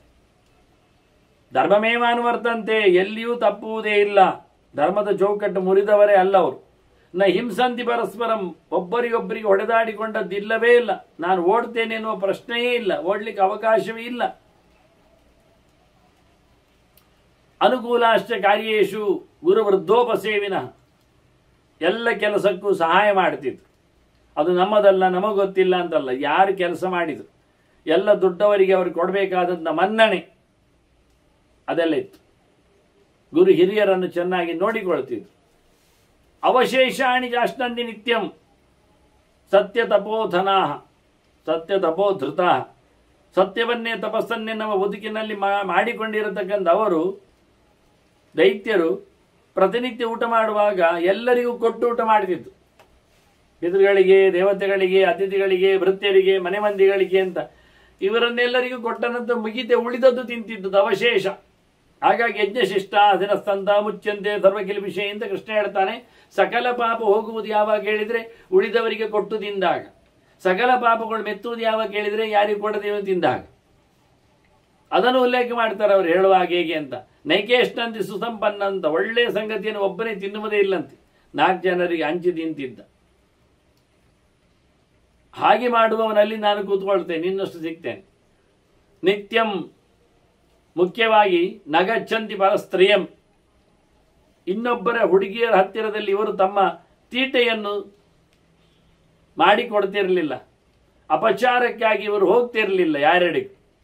ಸರ್ವಭೂತೇಶು ಅವರ್ತಂತ ಯಥಾತ್ಮನಿ ದಯಾಂ ಪ್ರತಿ, ಎಲ್ಲರ ಮೇಲೂ ತಮ್ಮ ಹಾಗೆ ಅನ್ನತಕ್ಕಂಥ ಒಂದು ಸಮೀಕರಣದ ಭಾವ ಇತ್ತವರಲ್ಲಿ. ಇದು ಮುಖ್ಯವಾದದ್ದು. ತಾನು ಹೇಗಿರಬೇಕು ಹಾಗೆ ಉಳಿದವರು ಇರಬೇಕೆನ್ನತಕ್ಕಂಥ ಲಿವ್ ಆ್ಯಂಡ್ ಲೆಟ್ ಲಿವ್ ಹೇಳಿದ ಹಾಗೆ. ಅಷ್ಟೇ ಅಲ್ಲದೆ ತನ್ನ ಹಾಗೆ ಮತ್ತೊಬ್ಬರಿಗೂ ಬದುಕುವ ಅಧಿಕಾರ ಇದೆ ಎನ್ನುವ ನೆಲೆಯಲ್ಲಿ ಅವರನ್ನು ಗೌರವಿಸುವ ಕತೆ ಅವರಲ್ಲಿತ್ತು. ಸರ್ವಭೂತೇಶು ಅವರ್ತಂತ ಯಥ ಆತ್ಮನಿ ದಯಾಂಪ್ರತಿ, ತಮ್ಮ ಮೇಲೆ ಎಂಥವರಿಗೆ ಪ್ರೀತಿ ಇರ್ತದೆ, ಅನುಕಂಪ ಇರ್ತದೆ, ಹಾಗೆ ಎಲ್ಲರ ಮೇಲೂ ಎಲ್ಲರೂ ಅದೇ ರೀತಿಯಾಗಿ ಭಗವಂತನ ಆವಾಸಗಳು ಎನ್ನುವ ಎಚ್ಚರದಲ್ಲಿ. ಅವರಿಗೆ ಯಾವುದೇ ರೀತಿಯಾದಂತಹ ಹೆಣ್ಣು ವಿಷಯಗಳಲ್ಲಿ ಅಭಿರುಚಿಗಳು ಇರಲಿಲ್ಲ, ಹೆಚ್ಚು ಇತರ ಸ್ತ್ರೀಯರಲ್ಲಿ ಕಾಮನೆ ಇರಲಿಲ್ಲ, ಜಿತೇಂದ್ರಿಯರಿದ್ರು ಅಂತ ಹೇಳಿಕೊಳ್ಳುವಲ್ಲಿ ಮತ್ತೊಂದು ವಾಕ್ಯವನ್ನು ಲಕ್ಷ್ಮಿ ಹೇಳುತ್ತಾಳೆ. ನೈವ ಆಕಾಶೆ ನ ಪಶುಷು ನಾಯೋನು ನ ಚ ಪರ್ವಸು ಇಂದ್ರಿಯಸ್ಯ ವಿಸರ್ಗಂತೆ ರೋಚಯಂತಿ ಗದಾಚನ. ಅವರೆಂದೂ ತಮ್ಮ ಬ್ರಹ್ಮಚರ್ಯವನ್ನಾಗಲಿ ವೀರ್ಯವನ್ನಾಗಲಿ ಹಾಳು ಮಾಡಿಕೊಡ್ತಿರಲಿಲ್ಲ ಅಂತ, ಸುಮ್ಮನೆ ವ್ಯರ್ಥವಾಗಿ ಅದನ್ನು ಹೊರಗೆ ಹಾಕ್ತಿರಲಿಲ್ಲ.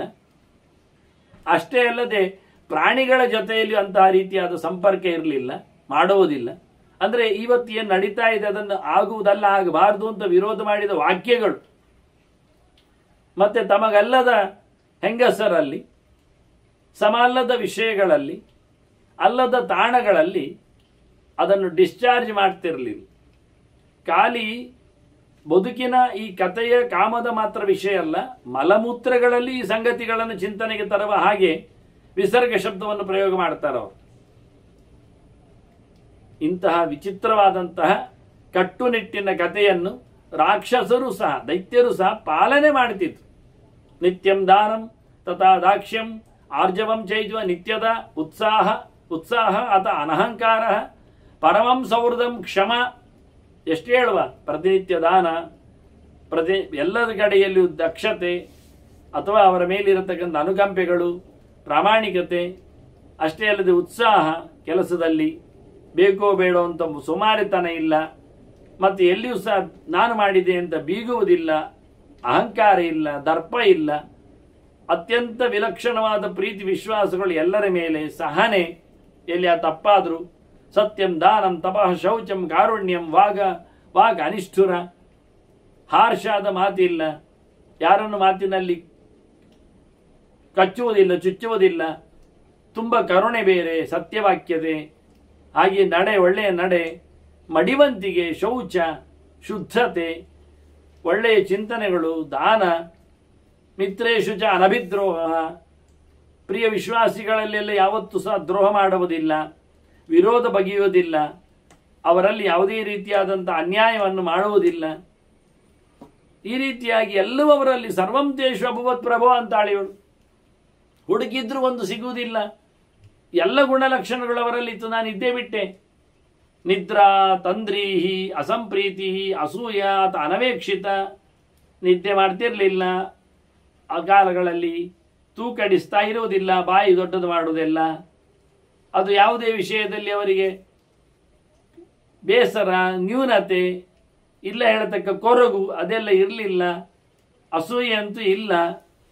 ಮತ್ತೆ ಯಾವುದನ್ನು ಸುಮ್ಮನೆ ನೋಡದೆ ಪರಿಗಿಸದೆ ಹೇಳ್ತಾ ಇರಲಿಲ್ಲ, ಎಲ್ಲವನ್ನು ಅಬ್ಸರ್ವ್ ಮಾಡ್ತಿದ್ರು, ಗಮನಿಸ್ತಾ ಇದ್ರು, ಬೇಜವಾಬ್ದಾರಿ ಇಲ್ಲ, ಪ್ರೀತಿ ಇತ್ತು, ಸಂತೋಷ ಇತ್ತು, ಖುಷಿ ಪಡ್ತಿದ್ರು. ಅದರೊಟ್ಟಿಗೆ ಮುಖ್ಯವಾಗಿ ಎಲ್ಲೆಡೆಯೂ ಸಹ, ಯಾವುದರಲ್ಲಿಯೂ ಸಹ ವಿಶೇಷವಾಗಿ ಅವರಿಗೆ ತೊಂದರೆಗಳು ಇಲ್ಲದೆ ಇರಲಿಕ್ಕೆ ಹೋಗಿ ಈ ಕೆಟ್ಟ ಲಕ್ಷಣಗಳೆಲ್ಲ ಅವರನ್ನು ಪೀಡಿಸದೇ ಇದ್ದದ್ರಿಂದ ಸ್ಪೃಹಾದಿಗಳು, ಆಸೆಗಳು ವಿಷಯಗಳಲ್ಲಿ, ವಿರುದ್ಧ ಧರ್ಮಗಳಲ್ಲಿ, ಮತ್ತು ವಿಷಾದಶ್ಚ, ಅವರಿಗೆ ಬೇಸರ ಆಗಲಿ ಯಾವುದು ಇಲ್ಲದೆ ಇದ್ದದ್ರಿಂದ ಅವರು ಬಹಳ ಒಳ್ಳೆಯ, ಅಂದರೆ ಕೆಟ್ಟ ಗುಣಗಳು ಅಲ್ಲಿ ಪ್ರವೇಶ ಮಾಡಿರಲಿಲ್ಲ, ಒಳ್ಳೆಯ ಗುಣಗಳಲ್ಲಿ ತುಂಬಿದ್ರು. ಹಾಗಾಗಿ ನಾನು ಅಲ್ಲೇ ಇದ್ದೆ. ಅದ್ರೇನಾಯ್ತು ಮತ್ತೆ, ತದಕಾಲ ವಿಪರ್ಯಾಸೆ, ಕಾಲ ತಿರುಗಿತು. ಕಾಲ ವಿಪರ್ಯಯೇ ತೇಷಾಂ ಗುಣ ವಿಪರ್ಯಯ. ಕಾಲ ತಿರುಗಿದ್ದರಿಂದ ಅವರ ಗುಣವೂ ವಿಪರ್ಯಾಸವನ್ನು ಬಡಿ, ಅವರ ಯೋಗ್ಯತೆ ಹೆಚ್ಚು ಕಡಿಮೆ ಆಯ್ತು. ಅಂದರೆ ಅವರಲ್ಲಿರತಕ್ಕಂಥ ಗುಣಗಳು ನಾನು ನೋಡಿದೆ ಅದನ್ನು. ಅಪಶ್ಯಂ ನಿರ್ಗತಂ ಧರ್ಮಂ, ಮೊದಲು ಧರ್ಮ ಕಳಚಿಕೊಂಡಿತ್ತು ಅವರಲ್ಲಿ. ಸಮಯ ಬದಲಾಯಿತು, ಅವರ ಬುದ್ಧಿ ಬದಲಾಗಿದೆ, ಅವರ ಕ್ವಾಲಿಟಿ ಚೇಂಜ್ ಆಯಿತು. ಯಾಕೆ ಕೇಳಿದರೆ ಅವರಲ್ಲಿ ಧರ್ಮ ಬಿದ್ದೋಯ್ತು. ಯಾಕೆ ಕೇಳಿದರೆ ಒಂದು ಗಮ್ಮತ್ತು ಅಂದರೆ ಚೆನ್ನಾಗಿರ್ತಾರೆ, ಯಾವತ್ತು ಚೇಂಜ್ ಆಗ್ತಾರೆ. ಯಾಕೆ ಕೇಳಿದರೆ ಕಾಮಕ್ರೋಧ ವಶಾತ್ಮನಾಂ, ಒಬ್ಬನಿಗೆ ಕಾಮ, ಒಂದೆಡೆ ಕೋಪ ಅರೈಸ್ ಆಯ್ತಾ ಇಡೀ ಹಾಳಾಗ್ತದೆ. ಇನ್ನೊಬ್ಬರ ಹುಡುಗಿ ಮತ್ತೊಂದರ ಸೊತ್ತು ಬೇಡ ಅಂತ ಅಂದವ, ಒಂದು ಸರ್ತಿ ಬೇಕು ಅಂತ ಒಬ್ಬರಿಗೆ ಖಂಡಿತ ಅಲ್ಲಿಂದ ಶುರುವಾಗ್ತದೆ ರೋಗ. ಸಿಗದಿದ್ದಾಗ ಕೋಪ ಬರ್ತದೆ, ಹೊಡೆತಾಟ ಶುರುವಾಗ್ತದೆ, ಎರಡು ಗುಂಪಾಗ್ತದೆ, ಕೊನೆಗೆ ವಿಚಿಕ್ರಾಫ್ಟ್ಸ್ಗಳೆಲ್ಲ ಮೇಲಿಕ್ಕೆ ಬರ್ಲಿಕ್ಕೆ ಶುರುವಾಗ್ತದೆ. ಅಧರ್ಮದ ಪ್ರವೃತ್ತಿ. ಈ ಅಧರ್ಮದ ವ್ಯವಸ್ಥೆ ಬಂದದ್ದು ಎಲ್ಲಿ ಕೇಳಿದರೆ ಮೊದಲಿಗೆ ಲಕ್ಷ್ಮಿಗೆ ಇಷ್ಟ ಆಗದ ತಾಣ ಯಾವುದು ಅಂದರೆ ಸಭಾಸದಾಂಚ ವೃದ್ಧಾನಾಂ ಸತಾಂ ಕಥಯತಾಂ ಕಥಾಹ. ಏನ್ ಮಾಡ್ತಾರೆ ಇವರು ಅದನ್ನು ಕೇಳುವಾಗ? ತತ್ರಾಸನ್ ಅಭ್ಯಸೂಯಂಶ್ಚ ಸರ್ವವೃದ್ಧಾನ್ ಗುರೂನ್ ಪರಾನ್. ದೊಡ್ಡವರು, ತಿಳಿದವರು, ಒಳ್ಳೆಯ ವಿಷಯಗಳ ವಿಷಯದಲ್ಲಿ, ಒಳ್ಳೆಯವರ ವಿಷಯದಲ್ಲಿ ಮಾತಾಡ್ತಾ ಇರ್ತಾರೆ, ಕತೆ ಹೇಳ್ತಾ ಇರ್ತಾರೆ, ಹಳೆಯ ಚಿಂತನೆಗಳನ್ನು, ಹಿಂದಿನವರ ಚರಿತೆಯನ್ನು.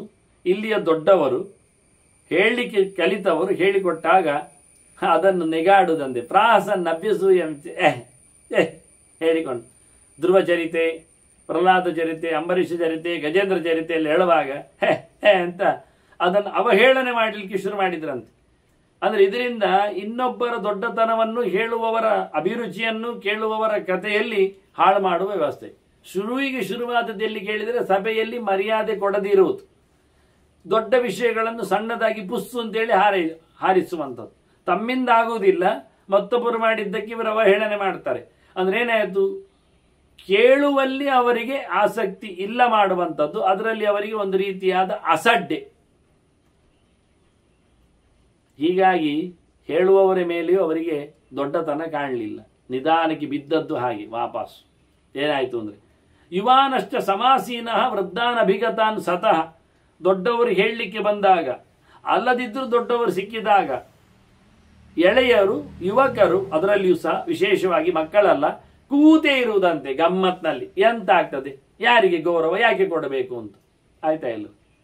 ನಾಭ್ಯುತ್ಥಾನಾಭಿವಾದಮ್ಯಂ, ಹೇಳುವುದಿಲ್ಲ, ನಮಸ್ಕಾರ ಮಾಡುವುದಿಲ್ಲ. ಯಥಾಪೂರ್ವ ಪೂಜೆಯನ್ನು ಹಿಂದೆ ಮಾಡಿರತಕ್ಕಂಥ ನೆನಪಿನಲ್ಲಿ ಪೂಜೆ ಪುನಸ್ಕಾರಗಳನ್ನು ಮಾಡುವುದೇ ಬಿಟ್ಟರು ಅವರು. ಅಂದರೆ ಅವರು ಹೇಳುವುದನ್ನು ಕೇಳುವುದು ಬಿಟ್ಟರು, ಅವರಿಗೆ ಗೌರವ ಕೊಡುವುದನ್ನು ಬಿಟ್ಟರು. ಹೀಗೆ ಅಧರ್ಮ ಆರಂಭ ಆಗಲಿಕ್ಕೆ ಶುರುವಾಯಿತು. ಯಾಕೆ ಕೇಳಿದರೆ ತಮಗಿಷ್ಟವಾದದ್ದನ್ನು ಕೇಳಬೇಕು, ಅಲ್ಲದವರ ಮೇಲೆ ತಾವು ಕೋಪಿಸಿಕೊಳ್ಳಬೇಕು ಅಂತ. ಇದಕ್ಕೆ ಎರಡು ಕಾರಣ, ರಾಜಸ ಮತ್ತೆ ತಾಮಸವಾದ ಭಾವಗಳು. ಸತ್ವ ಕಳಚಿತು ಅಂತಾಳೆ. ರಾಜಸವಾದದ್ದು ಕಾಮನೆಗಳು, ತಾಮಸವಾದದ್ದು ಕೋಪಗಳು. ಹೀಗೆ ಎಲ್ಲಿವರೆಗೆ ಕೇಳಿದರೆ ಮನೆಯಲ್ಲಿ ಅಪ್ಪ ಇದ್ದಾಗಲೇ, ಗಟ್ಟಿಮುಟ್ಟಿದ್ದಾಗಲೇ ಮಗನ ಯಜಮಾನ ಅವನನ್ನು ಬದಿಗೆ ಹಾಕಿ ವರ್ತಯತ್ತೀವ ಪಿತರಿ ಪುತ್ರ ಪ್ರಭವತೆ ತತ. ಅಪ್ಪನ ಮೇಲೆ ಮಗನ ಕಂಟ್ರೋಲ್, ಊಟಕ್ಕಾಗಲಿ, ಇರುವಿಕೆಗಾಗಲಿ, ದುಡ್ಡಿಗಾಗಲಿ, ಮಾತಾಡ್ಲಿಕ್ಕಾಗಲಿ. ಇದು ಬೇಕಾ? ಇದು ಕಷ್ಟ ಅಂತ. ಇದು ವಿಚಿತ್ರ. ಇನ್ನು ಗಮ್ಮತ್ತದೆ. ಅಮೃತ್ಯ ಭೃತ್ಯತಾಂ ಪ್ರಾಪ್ಯ ಖ್ಯಾಪೆಯಂತಿ ಅನಪತ್ರಮಃ.